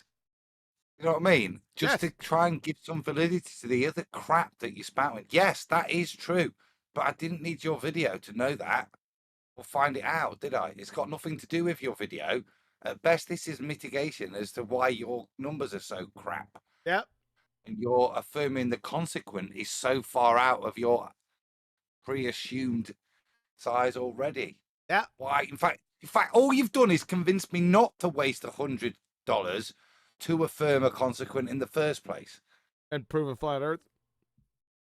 And now you see, that's a selling point now, isn't it? Yep. Yep. So this is just a Googleable thing. You know, he's trying to, like Adam said, steal valor.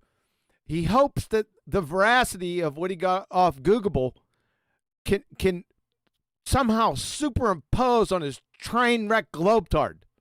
And even look right here, part of this knuckle is worn away. That's from Knuckle Dragon.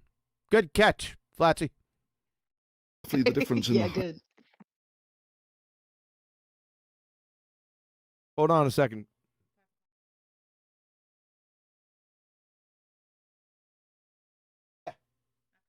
Yeah, that's fine. All right, here we go. The pole star between Beedaboos and sand dunes.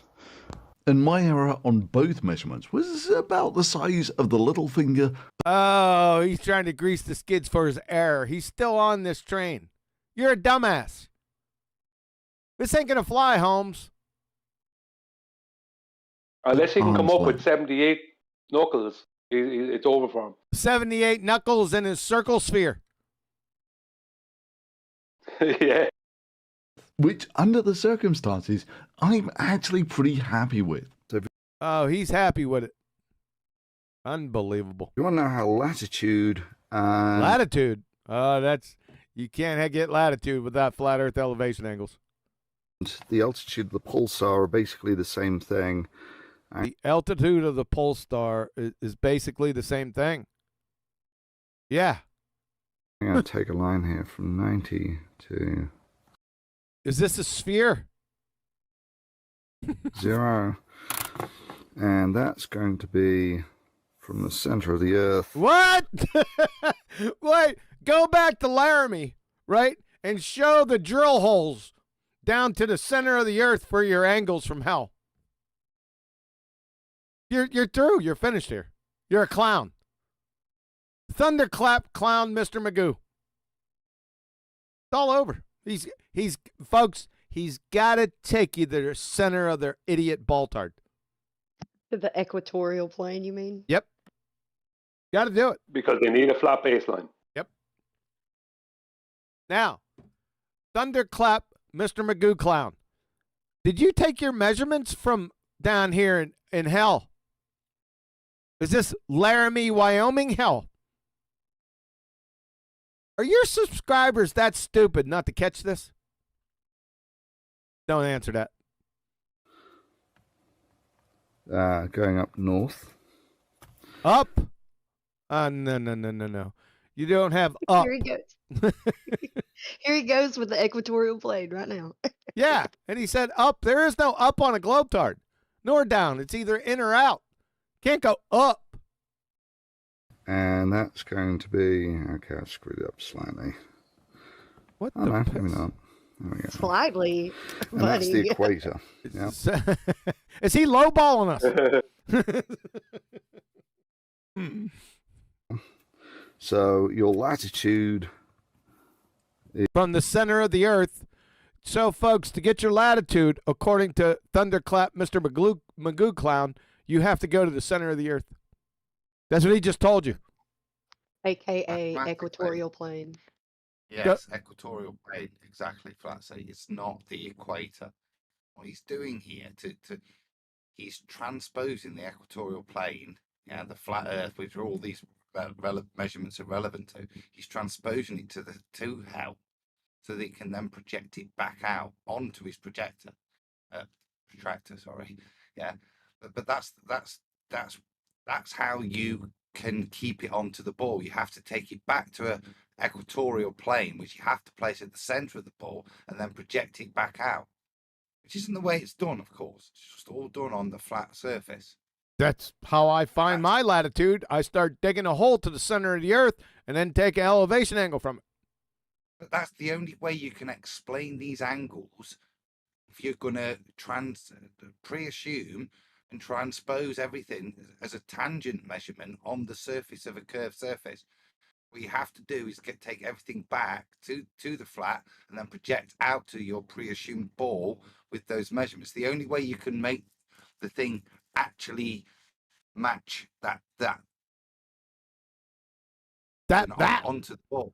Yeah, I'm struggling to explain it because you've got to change the fundamental meaning of the initial measurement. Yes. But take it back to an original place where you apply it flat again and then project it to the surface that you've pretended you've taken it from. You can't have done. Yes, this is the center of the Earth at Laramie, Wyoming. That's where he went to get his latitude. He just told you that. If he wants to solve this problem with his knuckles, he's going to need 15.7 hands. He said Brian can't get past the knuckles. On his circle. No, to prove the circle, not a sphere. This angle here, yeah, that's your latitude. That's our latitude in the center of the Earth. Well, who are you going to tell? The worms? So I'm in America at the moment. This is about 40 You're in America at the moment. In Laramie, Wyoming, hell. degrees. And I also know that You also know nothing because you're supposed to, your little grubby little meat hooks are in the way of where you're measuring this from. I've measured. Where'd you measure from? Your horizon is 90 degrees. Your horizon? Where's your horizon in the center of the Earth? What the hell are you talking about, horizons? What? Degrees to the line to the center of the Earth. So What? What did he just say? Go back.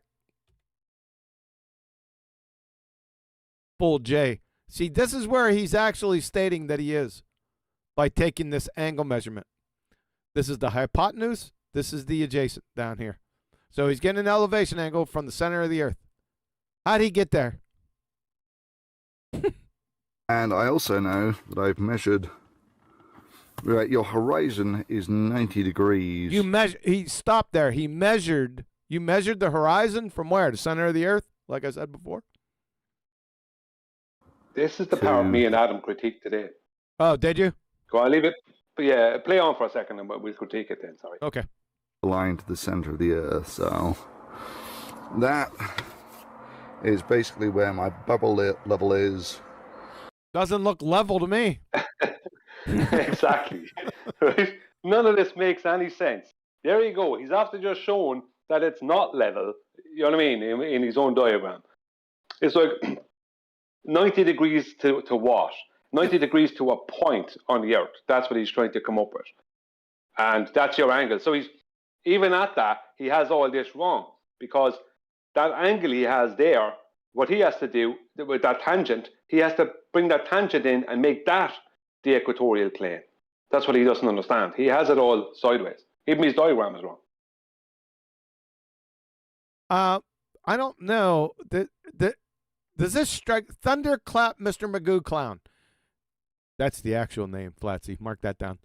ThunderfLAt, Mr. Magoo Clown. Does this look horizontal to you? Define horizontal. Are you When it's standing on the complete- shoulders of giants?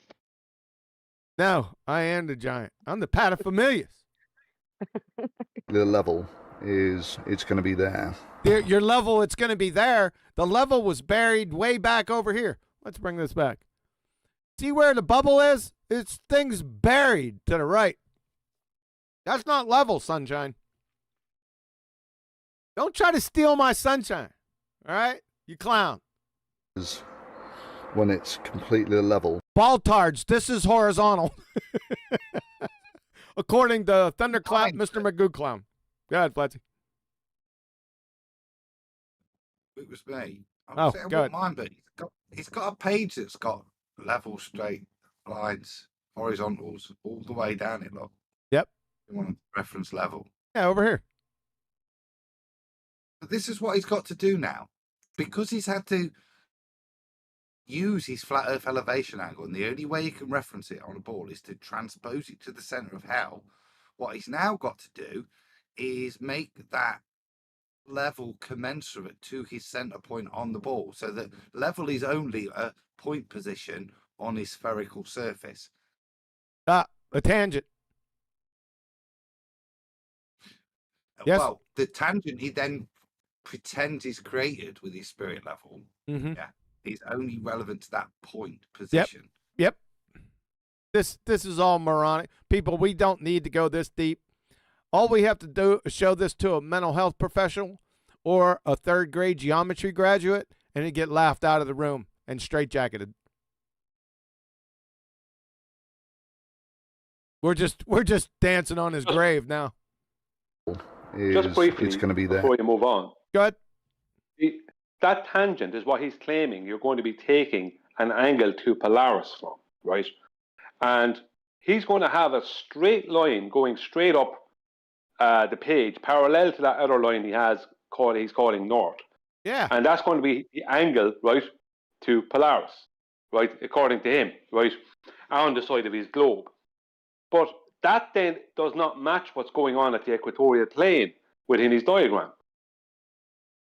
Because he has the equatorial plane different from, at a different angle to his tangent plane. Correct. Because the whole point of it is that you move the tangent plane in, or the tangent plane in, and that becomes your equatorial plane.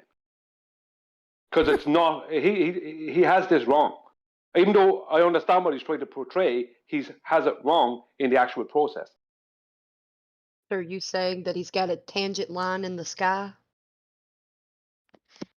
I don't know what he's got. What because one, he's got north up here, right? This is where Polaris is, correct? Where's this line going? Is this to Polaris too? That's his zenith. that's going to nowhere, right? That should be parallel with the one with the other line that says With this north. one. But instead, the line that's going to be parallel to that north will be his angle line to Polaris, because Polaris is everywhere straight up from the northern hemisphere of the globe. But the whole thing, he has the whole thing in backwards here. What? Go on, sorry. Thunderclap clown. Thunderclap, Mr. Magoo clown. Do you got your helmet on? Where's this pointed out to? Right here. Let's get a little bit more. Where's this going? Right from the center of hell this way. Where's this going? Huh? It doesn't matter, because what he's now going to demonstrate to you is the point I raised earlier, that what you've imagined with what he's done, and if you let him invoke his tangent plane, is that they're going to look at the same point in the sky. Now, that north, as he's labelled, is actually pointing directly at Polaris. Watch him now draw a parallel line to that. Okay. And this is the maths they're going to use in their maths. It doesn't meet. It's a parallel line is what confirms that the two lines meet. What's going to draw another parallel line? Why is he going to do that? This is the hypotenuse coming from the center of hell. That's the upper boundary. That's what you're pointing at. That's Polaris. No. That's what he does. Just to confirm that the observer is looking at Polaris, he's not going to draw a line that will meet with the North Pole line, which is pointing directly at Polaris. He'll draw a parallel line to that. All right, that's let's the see. mathematics that's being used. All right, let's see what he... And my pole star is going to be... Your pole star's where? Somewhere. Your pole star's here now. I thought it was over here. No. It's everywhere north of the equator. This is he drunk? Don't answer that. This is how they mathematically place you on the surface of the globe, taking an angle. They have to go through all this rigmarole to get you back out onto a two-dimensional page and place you somewhere on the side of a globe, taking an angle to Polaris. And the two parallel lines are the lines they should be meeting, but they're not, and it's impossible geometrically for them to meet because they're parallel. Because they're parallel. It's so backwards. Yeah. Yep. This is the bit again where the ballers attack us and go, "Oh, you can't. What's the height of the star? You can't do trigonometry. You're not doing trigonometry. You're not. You guys, right, aren't even drawing triangles. You guys are so deluded that you think two parallel lines leaving from the surface of a ball means that you get a triangle."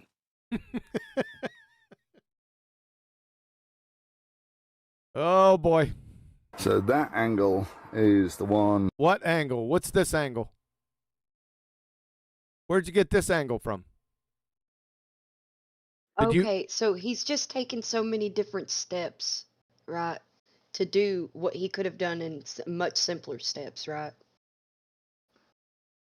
No, Yeah, this if he'd have kept the place he took the measurement from, i.e. the surface, as the place he was going to make reference to, instead of taking to the center of Earth, and just kept everything on a flat plane, everything would be very simple. Yeah.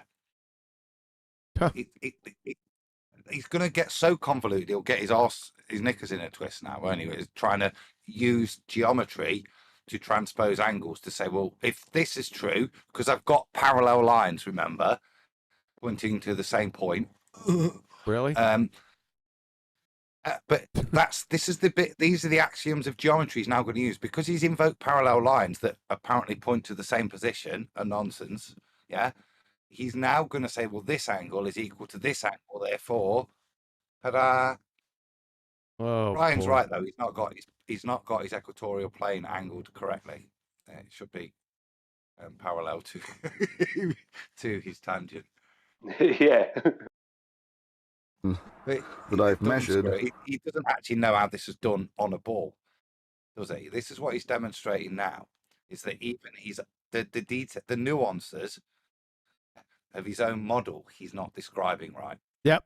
Because Brian spotted the it simple earlier, way. and Yeah. it takes a flat earther to point these things out to him. Yep. Doing this is to convince yourself these are the same. Is you just cut it out and you show yourself they're the same. Huh? You want to run Those that? two, Go ahead, Fletzy. yeah, those two angles that he's got marked right there are the same because he just went an extra step to make the same angle just above it, like mirrored almost, no, adjacent, whatever, from that parallel line that he drew through the X. He's just pretty much making the same angle that he already took from the equatorial plane. Let's go back. Let's see what he dribbled out. Doing this is to convince yourself these are the same as you just cut it out. You got to convince yourself that these are the same issues colored out. Makes perfect sense. You show yourself they're the same. You could show yourself that they're the same. That made no damn sense. The more sophisticated way of doing it What? Oh, you got a more sophisticated way. Oh is to my just God. extend these such that they're parallel lines. Extend them. Weren't they parallel to begin with? Why would you need to extend it? That made no damn sense. Aren't these two lines parallel? Even if he'd done a fantastic job of describing matching angles, this is not relevant. Again, it's stolen valor. Yep. A nice bit of geometry describing has got nothing to do with the pre-assumptions that you're placing on the surface that you took these from, and the pre-assumptions that you can get to hell to then transpose them onto. Yeah. Again, like I said, even if you've done it well, plaudits to you. Well done. It's a lovely description of geometry. It's got nothing to do with your affirming the consequent. Yep. Right. Now. Okay, extend that. Okay, now they're parallel. What a clown. Oh, you need extensions for make a parallel. If you have parallel lines and a line that intersects them, that angle and that angle are the same. So what? Who cares? What does that have to do with your train wreck? Where's Laramie and the sand dunes at? Same, and that well, these two angles are the same. These two angles are That's amazing. That's like first grade geometry. the same. That angle, Oh my God. that angle, and that angle are all the same. So you know that this angle here, because this is two parallel lines. Yeah. Well, until you put the extensions on them, they weren't. Intersected like that is the same.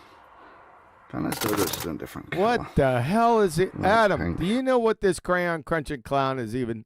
Yeah, I'm lost. You know when you got students and you can see that they're thinking, they're not explaining anymore. They're trying to work out what to say next because they've got themselves a bit confused. And yeah, this is what you see now. Like I say, even if it doesn't matter. Again, it's another great bit of subterfuge to distract you from the fact what. So when you transpose it to a ball, you get a bit confused with regards to the geometry of transposing an angle from one place that doesn't exist to an imaginary place that you've twisted, stuck on its side. Yeah. These are all flat earth elevation angles that you're perverting. Just remember what you're dealing with initially. You know that angle there and that angle there are the same, right? But you also know that this is 90 degrees, and you also know that this is 90. Whoa, 90 degrees. Stop. Right. So, give me a J and stop when he goes that angle there and that angle there. Angle there and that angle there. Right. Were any of those angles measured? When did somebody dig down? Yeah. Look at what's being suggested. What the? Somebody's got a mine shaft and a curved one at that to measure these angles. Yes, sir. And because of geometry, you know that those angles are commensurate at the center of the Earth as well. Because of your parallel lines that you've just extended to make them parallel. Adam's gone on to it.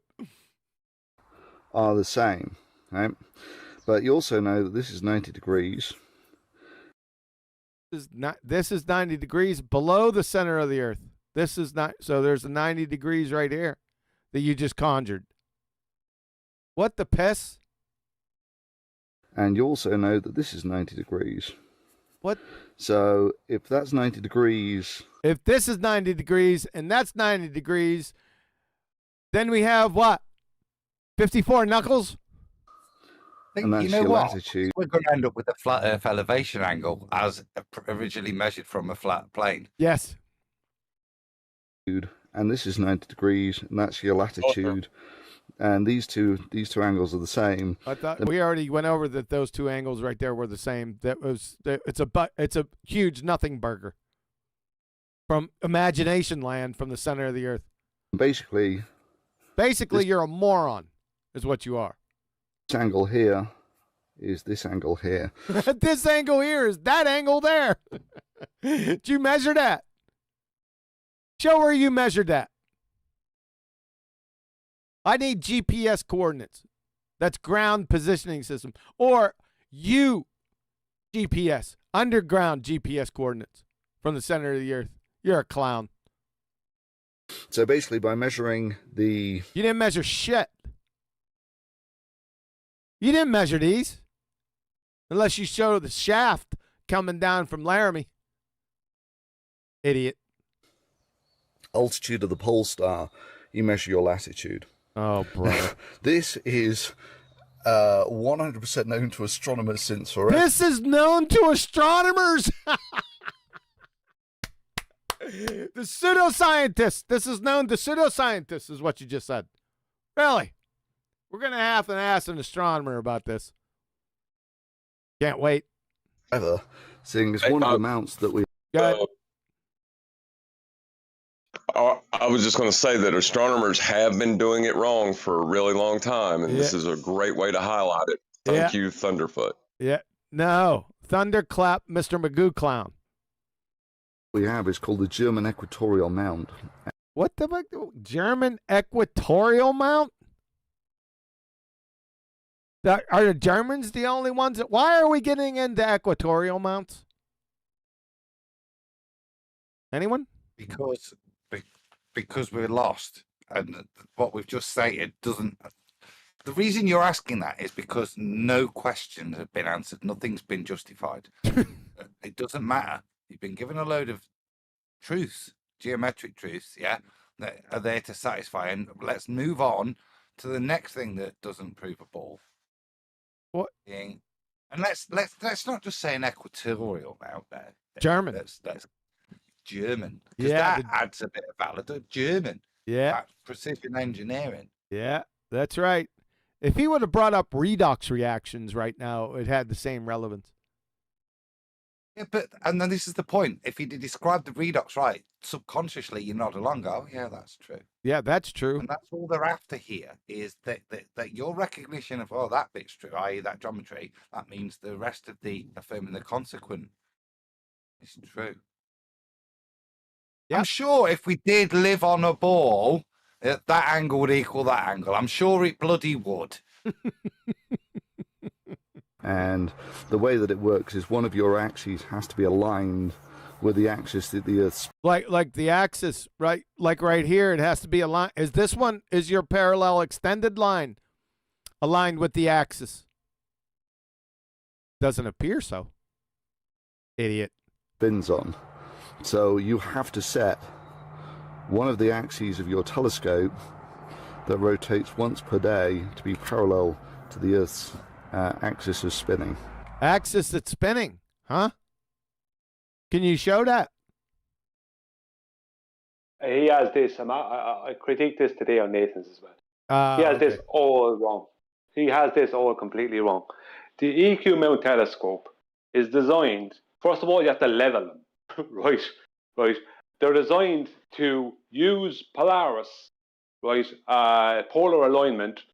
They're designed to be pre-assumed to be on a stationary, massive, flat plane, right? And they move with the celestial bodies.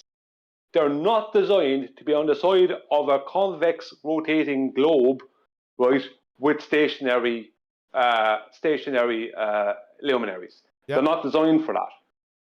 This is why you'll see in a minute. They're going to throw something in there for Adam to share or you to share. This is why they parallel the tangent plane with the equatorial plane. This is why they do it.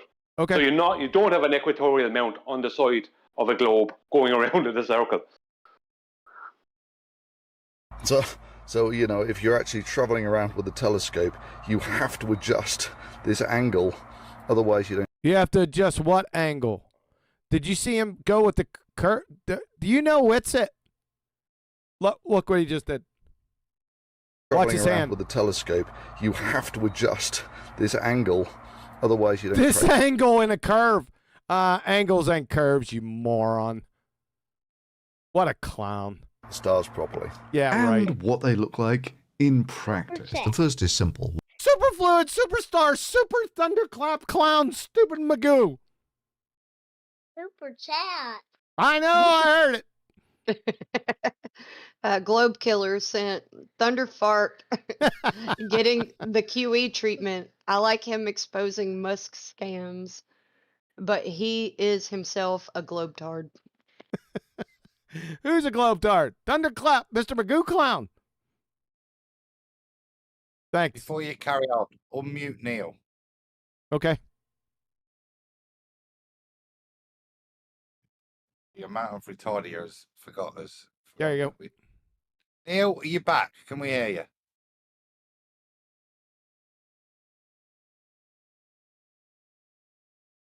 Maybe not. All right. She's putting. They take me off mute. The only reason because you spelled it right, Neil. All right. I don't want to ruin the show. Now you're back. Give me a proper sound check. Let's hear you. I'm gonna robot because I'm driving. Yeah. Yep. He'll Little robot bit, at but him. Still better. You come in with those pertinent points. Don't let QE put you off. One of the telescope's axes is parallel with the Earth's axis of rotation. You're going to have to show the axis of rotation first. Is that light in the sky? Yeah. He's going to have to show that first. It says parallel to Earth axis. How so? Where's Earth's axis at to show that it's parallel to it? You need a little bit of imagination. Right? So what you've got to imagine is don't look at the sky and see that there's a center point and everything's rotating around that. Only imagine that it's you that's rotating. And then it just rotates once per day around that axis, and that's it. That's all you need to do. You see? Say it in a positive manner like that, it becomes more plausible. He didn't say anything. It's It's only spinning once a day, QA. It's only once every day. Well, thanks, Captain Obvious. And in practice, they look like this. Uh-oh. This is going to be good. Go ahead, Brian. Yeah, this is what I'm talking about. Yeah, the name equatorial mount, the whole point of it being called an equatorial mount is because it directly connects to the equatorial plane. It's pre-assumed that the equatorial mount is on the equatorial plane at vernal equinox, that's in March, and that the equatorial plane extends out into the celestial plane at vernal equinox because it mathematically removes their tilt, the 23.4 degree tilt of their globe. Right. And it's pre-assumed to be stationary, that plane, with celestial bodies moving above it. It's used in astronomy and celestial navigation. That's the end point. They end up with a massive stationary plane with moving celestial bodies. That's how the EQ mount is designed to work, not like what he's showing here. This is complete crazy nonsense. What's this parallel to Earth's axis? You had this in your other drawing, too. What is this? In the fairy tale second law of thermodynamics violation. It's a little faded. Did you chew on this one? What it looks like. No, he's talking about. Go on. He's talking about from the plane of reference, the axis of rotation and being parallel with it at that point. Huh? No, because that would be perpendicular, won't it? Oh. No, Really? the plane of reference will be perpendicular, but the point source will be parallel with it. You got to take everything, like Brian said, to the equatorial plane, and then you got to presuppose the celestial sphere diagram is actually a model, and that model is of reality, and that you can apply that to get an axis Oh to boy. push all this other crap. Sorry, I mentioned it. This, the German equatorial mount. He's emphasized German one again there, Adam. It's industry standard. Yes, it is, sir. What the hell is going on here? What is this shit? So, I mean, to set it up, what's interesting there, though, look, remember when I said they're parallel? Look, as he rotates his Earth, the differential. North's, the GP of Polaris is that red line, yeah? Yeah. Right, that's what he's looking at. Just press play and look how he's all you got to do is align one of those axes. Maintains looking at Polaris. Just parallel to the fixed point. Yeah, it keeps. Yeah, I see what you're saying. Axis the Earth spins on. You're basically done. Now, it turns out to do that about right ain't so difficult. But if you just want something... Huh? That's because that shit ain't happening. That would be difficult, wouldn't it? What he's describing. But that ain't what's happening. It is exactly as you see. It's the star field moving and rotating above us. Which is why it's easy, once you fix that central point, to maintain that. And it moves on perspective. The thing you're denying. It doesn't move on Earth curve. Something that's roughly aligned, it's the simplest thing. What's this? Oh, it pops in again, parallel to Earth's axis. This red. I think he got another marker. It's a little bit redder than the other one. I don't. You're a glue sniffer, dude. To set up ever. You just go outside, you point that axis due north with an You point what axis due north?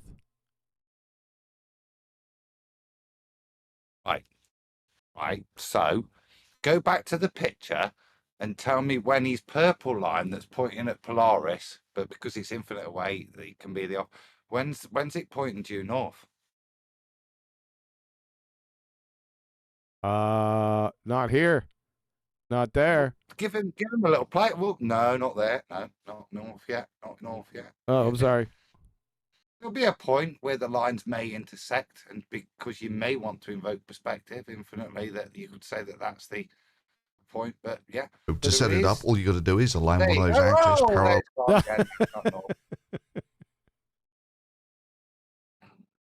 These are the things that it doesn't matter what time of day you set your equatorial mount up on a flat Earth, but clearly from that claim it might have a consequence. Yep. On a ball. On a globetard, yes, the time of day, yeah. German the equatorial Germans, mount. yes. So to set it up, all you got to do is align one of those axes parallel to the axis the Earth spins on. You're basically done. Now, it turns out to do that about right ain't so difficult. But if you just want something that's roughly aligned, it's the simplest thing to set up ever. Yeah, simplest. There it is again. You just go outside. You just act like a retard. Go outside, eh? You point that axis due north. The axis due north. Where's north at? Where's the compass? Is it in here? Idiot. North with an elevation equal to your latitude. And how did you get that? And boom, you're and done. Boom. You just pop it in on gas mark 4 for 3 hours and boom, it's done. Yeah. And thunder boom, Mr. Magoo clown. So yeah, you can happily measure the size of the Earth on your foot. Oh, now we're back to the size of the Earth. All of a sudden, like. You got the ADHD, the Adderall drip out. Was that in your vehicle too? First go. I've literally never done this before in my life. It shows. Was me losing my virginity to this. You lost your virginity here? What to the skeeters? What did he just say? He lost his virginity to the Skeeters.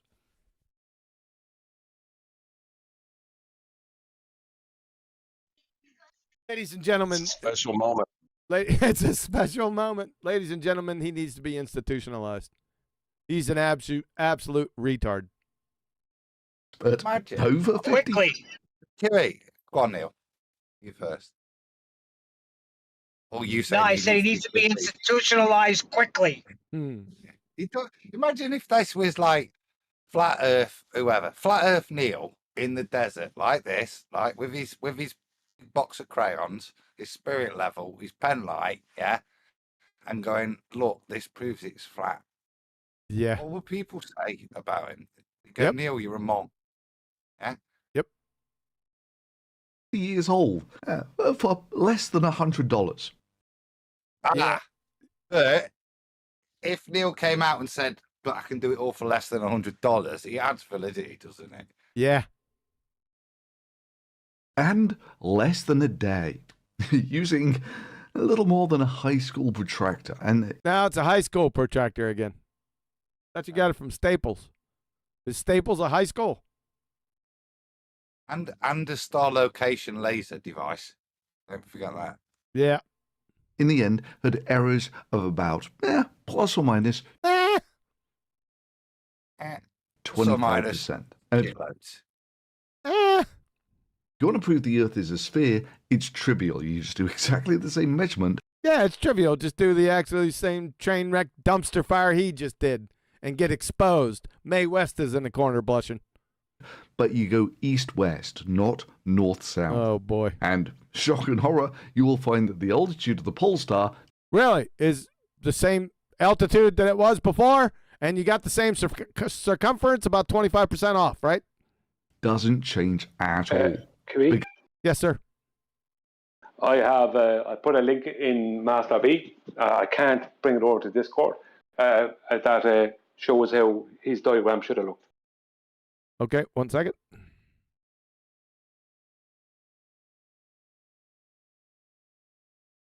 Master B.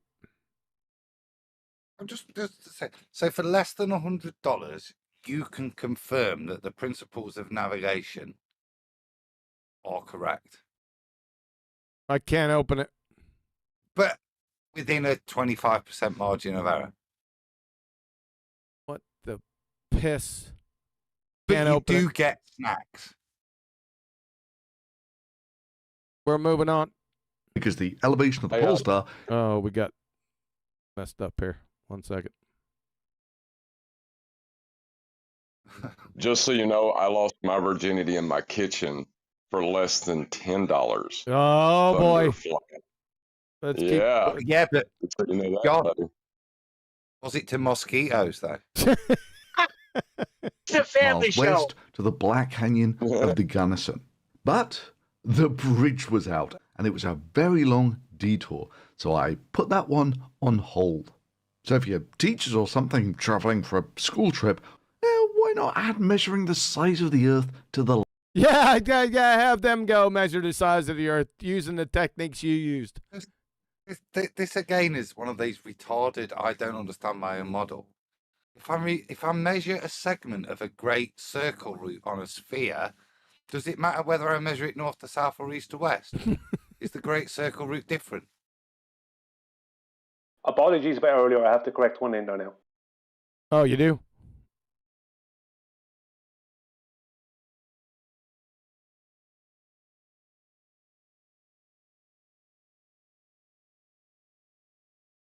I'm sharing it now, Brian. Pardon me. How would you measure a great circle on a sphere with a bent radius? That wouldn't be a circle. With a laser pen and a spirit level and some crayons and a high school protractor. There you go. There you go, Brian. You guys, I don't know if you could see that in Discord. Probably not, because I'd have to share that screen. But I got it up. No hassles. Yeah, Adam might share it in Discord. The whole point is that where you see E on that would be where the equatorial mount would be and where the observer would be, let's just say. Right. And if you go straight down to G, that is where they're trying to bring you and the equatorial mount. The boat lines are to Polaris, but the tangent plane is parallel with the equatorial plane. He had his equatorial plane in the wrong direction. Yes. For this thing. Yep. Both those lines are parallel and they're both going towards Polaris. That's the diagram he should have put out there as a globe. Even though it's a train wreck itself, he's got the train wreck wrong. Yes. Yep, got it. Thanks, Brian. Thank you. List. Or hell, if you're traveling for vacation. Hell, no, or hell. That's where you took everyone. Right into the center of hell with your hell's angles. Ironically, you said hell. That's pretty funny. Why not the same? After all, if you're going to live on a spinning rock your Yeah, nobody does, except your dumbass. entire life, seems like measuring how big it is something you should maybe do once in a lifetime. Yeah, this is just about enough for you in your lifetime. Damn, I feel sorry for this. Go ahead.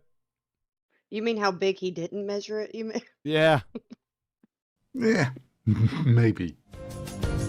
Yeah, maybe. Yep, Thunderclown. Thunderclap clown. Mr. Magoo.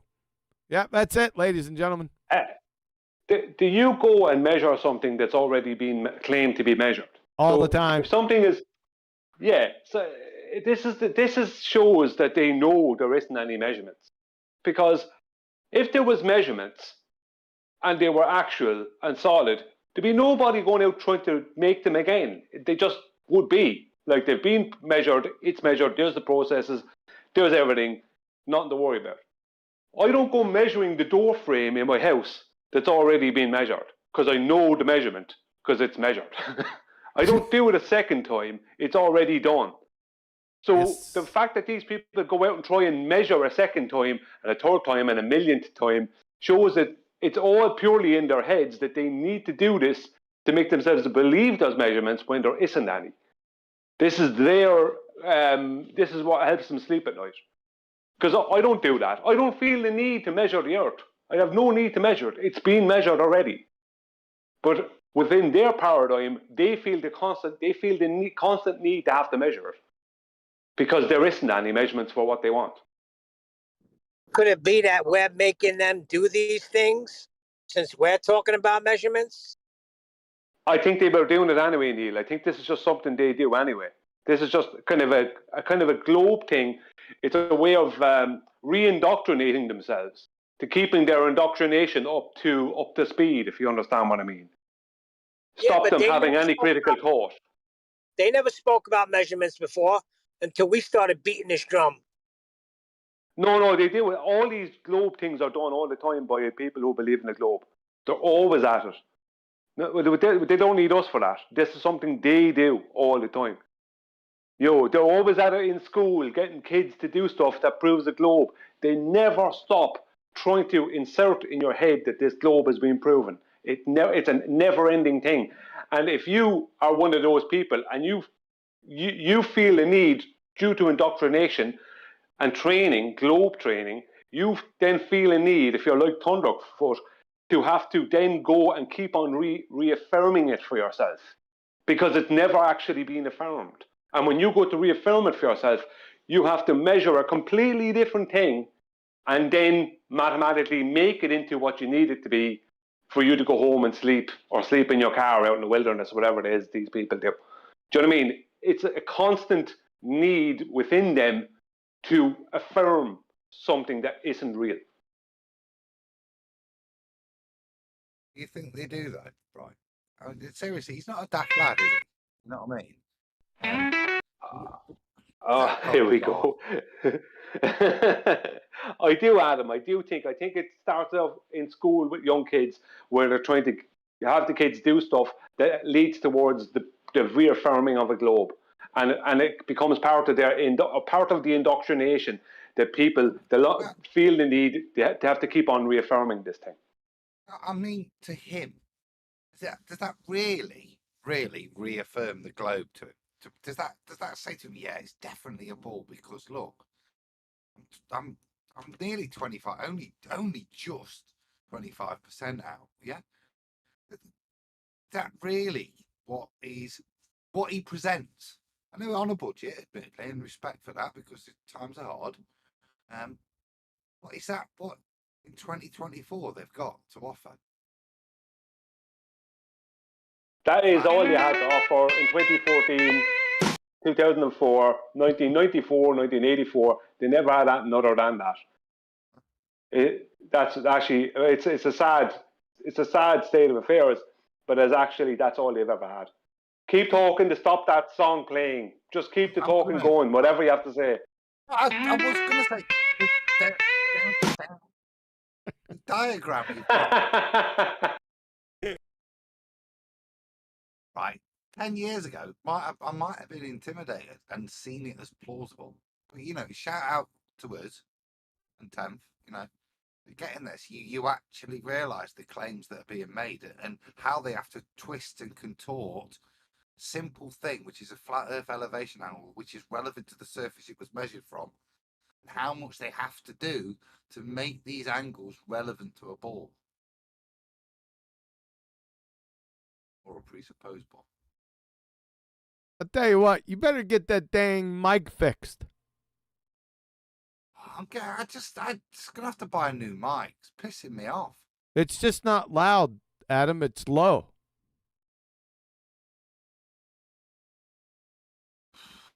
So it must be somewhere in your settings because I'm in Discord. I got you cranked all the way up. 200%. You're still low. Same.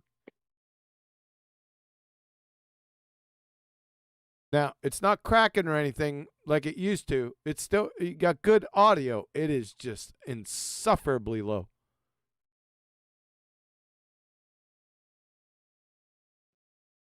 So I don't know what you got to do. Maybe locally, can you turn it up?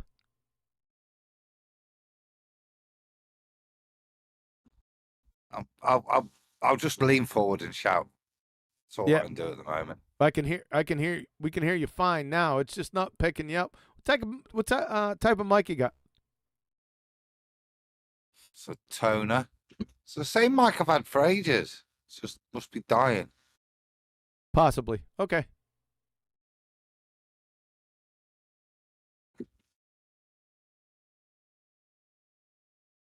Entropy strikes again. Could be. I have a Turtle Beaches headset, and it's being held together on one side by tape. Well, you sound great. I'm going to get me one of them. It won't work for you, Neil. Yeah, Neil, whatever you get is going to go wrong, and you'll be chopping up. No, because he's not a redneck, so it won't work for him. Yeah, and I have to use a headset because of you potty mouths. Yeah, I got you. I can understand that. Friggin' Adam. Not all of us. Oh, okay.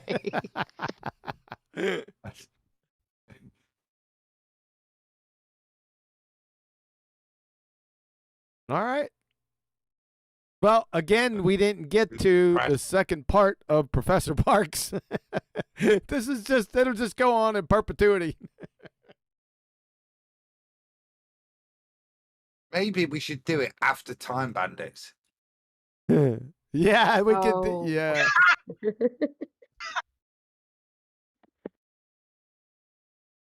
Oh, what time is it? 3:30. We got done a little bit early today, ladies and gentlemen. That means we're done, Brian. Predictable. You can't be done. Hold on, you can't be done. I still got 14 hours of driving. Keep the show going. Why the hell you keep driving these long distances, man? Because I got a job going on in New York that pays a lot of money. So you drive to New York for your job. Do you drive back and forth? I'll stay in New York for about 2, maybe 3 weeks, and then come home. You drive only straight. All right, fair. Boy, that's rough, man. That's a rough way to go.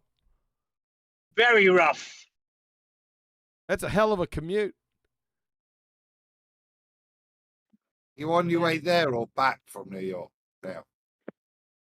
I came home Saturday. I got home 12 o'clock and now I'm heading back to New York. Look, right. What That's you, unbelievable driving. Neil, you basically came home to take a shower, go to bed, and go back to work. yeah. Enjoyed the few days Labor Day. We had a good time. Not bad. Just got to do it, man. Guess you got to do what you got to do, but that's rough. If my husband would take out of town jobs, he would make a lot more money too. But Right. he usually keeps local like jobs that stick for a while, Sure. so he can come home every night. Yep. Yeah, but he's pretty much established. Remember, I'm just moving back here. I'll connect with a flooring place in Alabama eventually.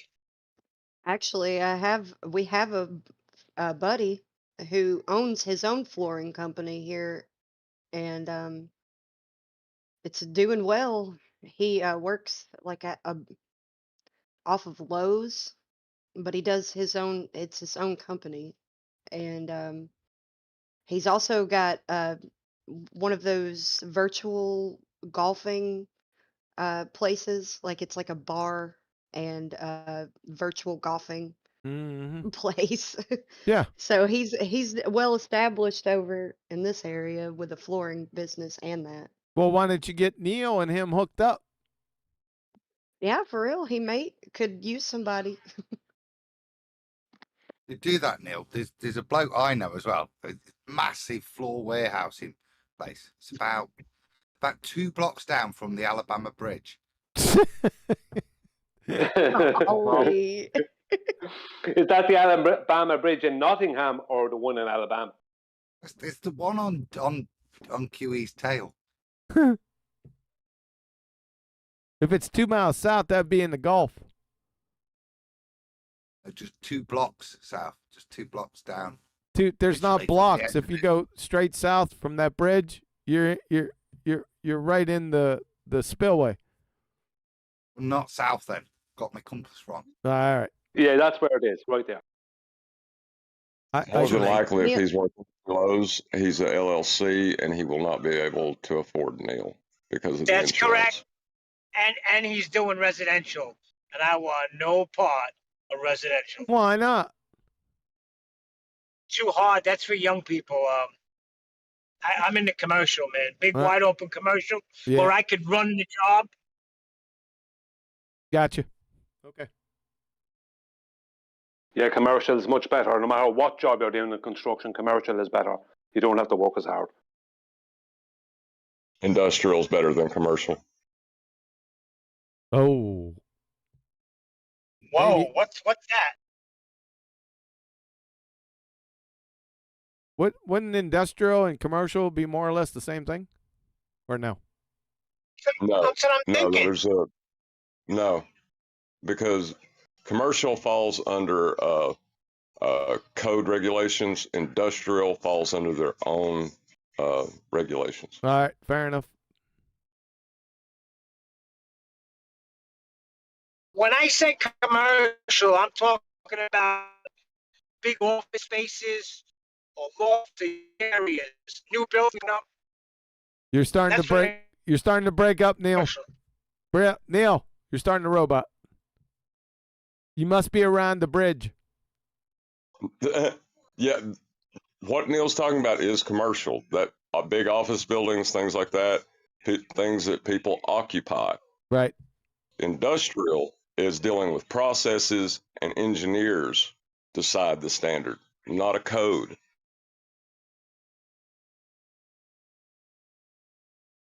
Hmm.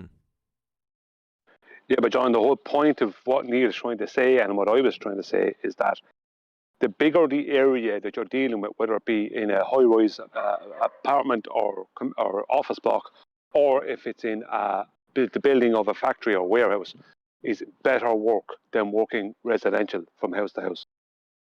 Right. I don't disagree with that, but industrial's better. Ah, I think we've established that.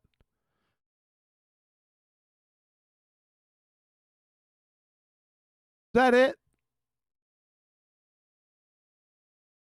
How much would it cost to get a perfectly flat equatorial plane built at the center of the Earth? You ask the Germans. I was gonna say that. QE, you're too freaking fast.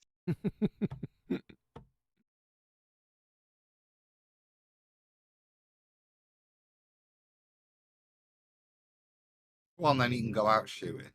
I'm not going shooting. I got my elbow needs to recover. So no shooting. Shoot maybe to. Oh, that's what I knew. I forgot something. I forgot to ask Nathan what time tomorrow. Right? Yeah, I forgot to ask him that because I'm going shooting tomorrow. So for a little while anyway. So we got to hammer out a time because we're back on the book. It's about freaking time. I'm telling you. I can't even remember the name of it.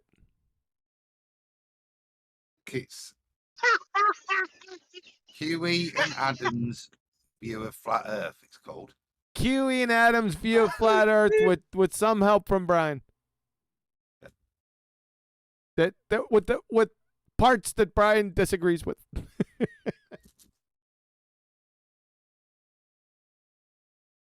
question is, what does Nathan have to do with it? Nothing. Face. It's all good.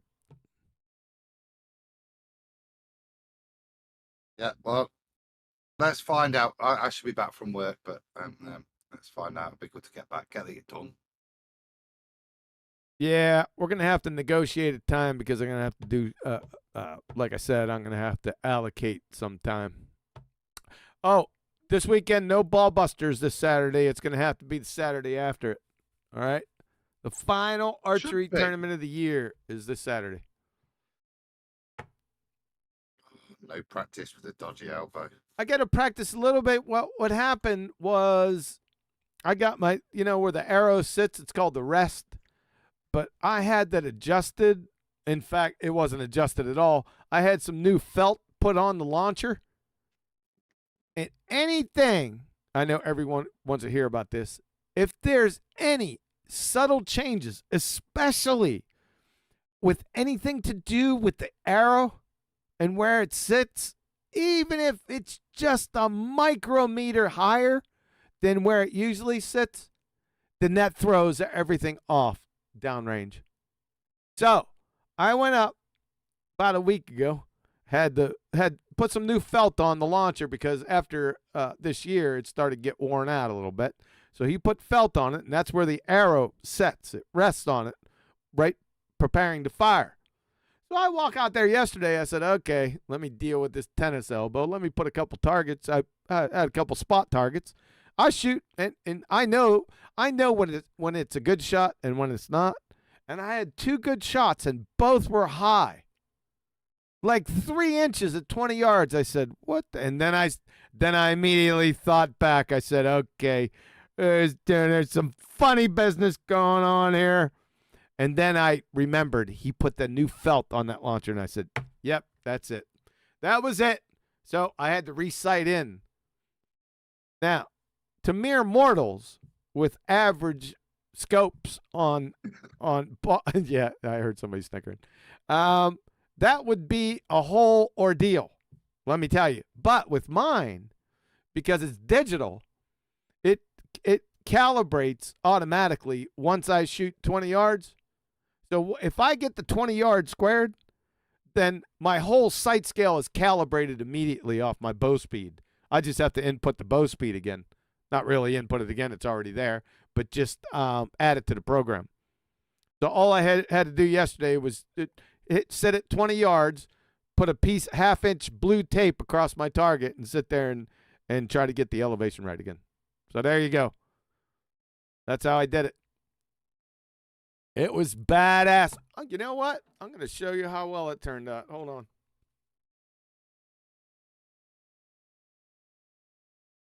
You're going to show us the felt. I'm going to show you the blue tape I put out there. Wait 1 second. I took a picture of it, sent it to my wife. Because she came down to visit me yesterday when I was shooting.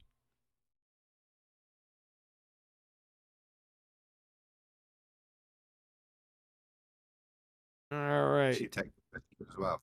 Say again? Did she take a picture? No, she did not. Where am I? There I am. All right.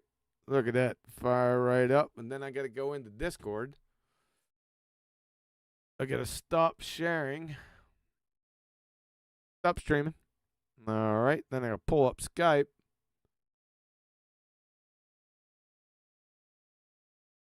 Hey, where'd you go? That wasn't very nice of that to do that. Where'd you go? All right. Let me put this. Oh, wait a second. I wonder if Discord is going to show this. Question. Let me see. Is this going to be worth it? Yeah, shut up.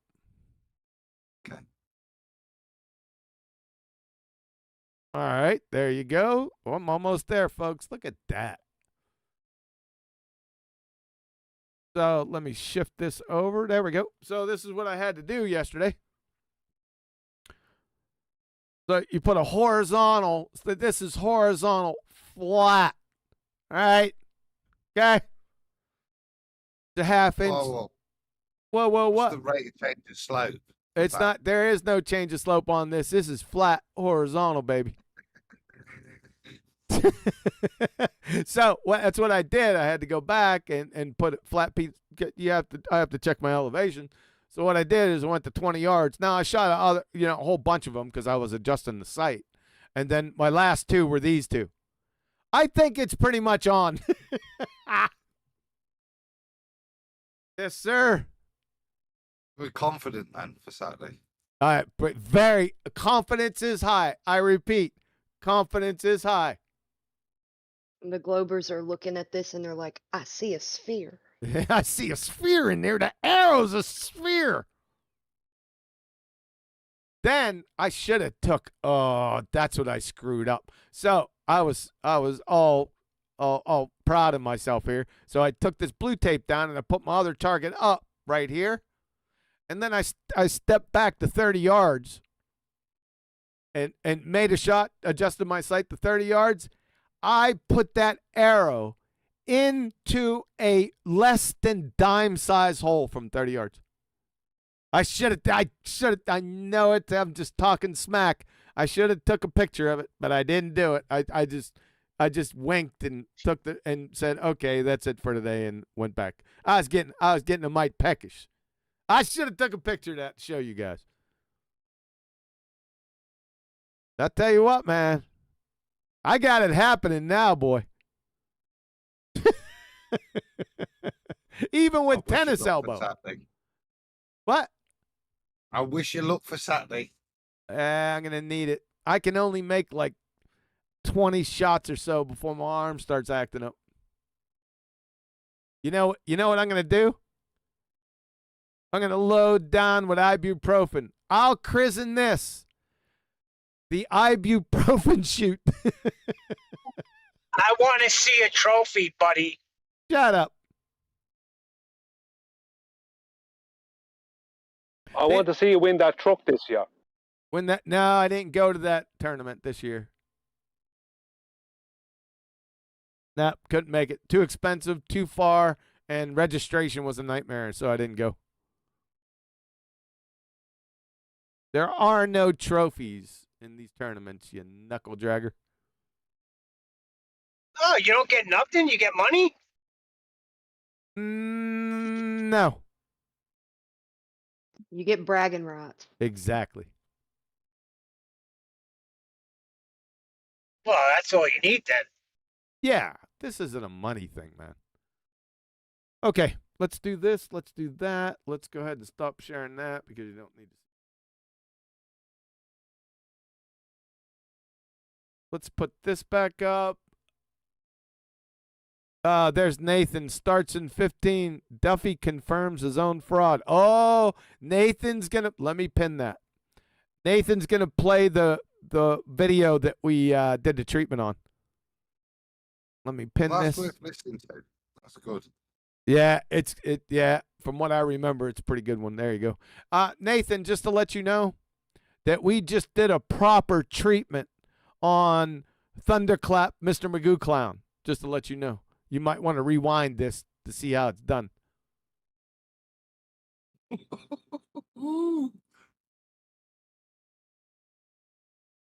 That's not a classic textbook sharpshooter fallacy to me. I didn't shoot those arrows and then put the tape over the arrows. Axe, speed, black ice. You little Weisenheimer, you. I got integrity. Integrity. That's right. All right. Adam. Okay. Hold on. Well, yeah. So if we're rounding out then. Yes, we are.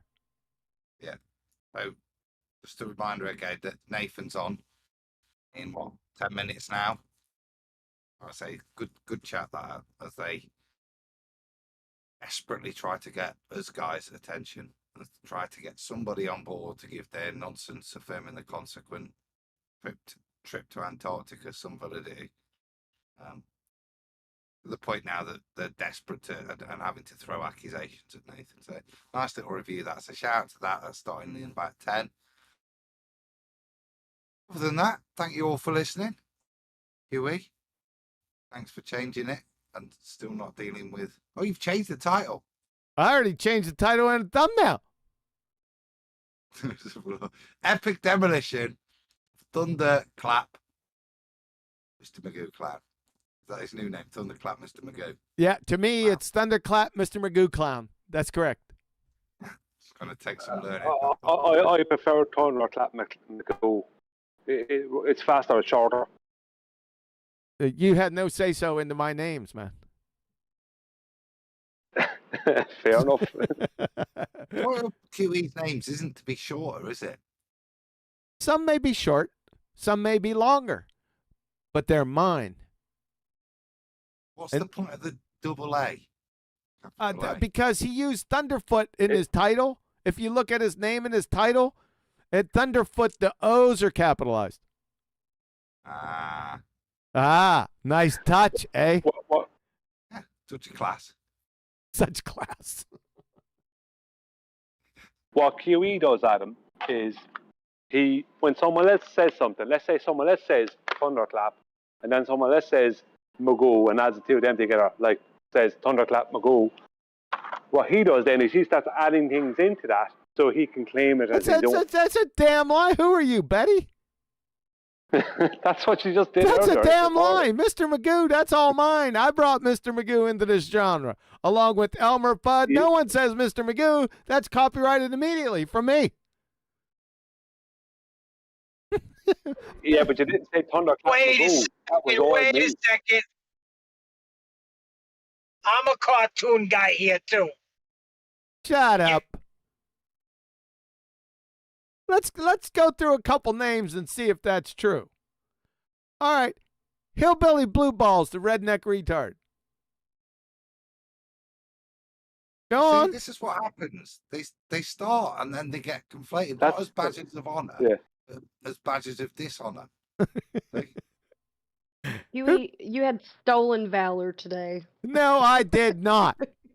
Yeah, you vicariously trademarked ThunderfLAt. I took the clap, but the rest is mine. You did exactly as I said you did. That's a damn lie. Which is you extend when you know that you can't actually rob that exact phrase. You take the phrase and you extend it out in different ways, and then you rob it. That's some bullshit. Who came up? I'm going to give you an example. Who came up with? Give me the parts that somebody came up with Hillbilly Blue Balls, the redneck retard, or the photosynthetic redneck. You tell me who made those names up. That's a red herring.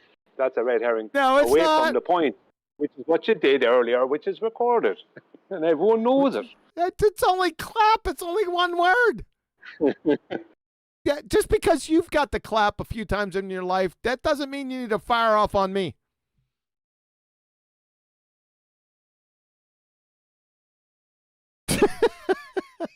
Put it to a vote and see what everyone says. Shut up. There ain't no votes on here. No damn democracy. Take us home, Adam. Did you already do that? I have done once. Okay. I'll thank everybody again for joining us and remind everyone, as Nathan is reminding us, it's premiering now. Premiering now. We got to go. Later on, guys. Catch you on the flip side. QE. Out. In the fragile realm where mysteries abide, there walks a man with knowledge as his guide. They call him QE, the quantum eraser. He moves through the world with purpose and grace, destroying beliefs at steadfast pace, asking what's science and what's math. His wisdom cuts through like tempered glass. They call him QE, the quantum eraser.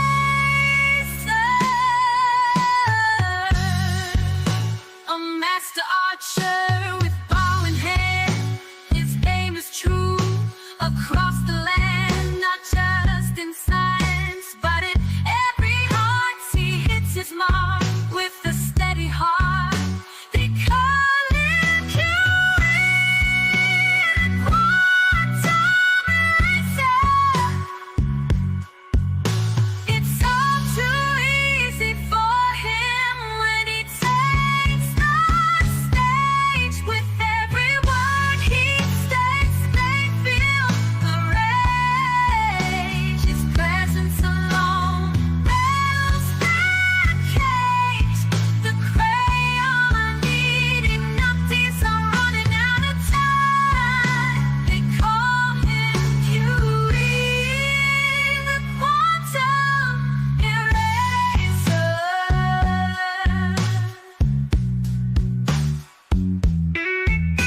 With every swing of the cowbell, the illusion fades. And with each strike, the glow burst, illusion degrades. QE's treatments, they cure them of their plight. Guide them toward truth with all his might. They call him QE, quantum eraser. The hardest thing about being a glober is telling your daddy you're gay, oh so gay. That's why they need QE's treatments. They call him QE, quantum eraser.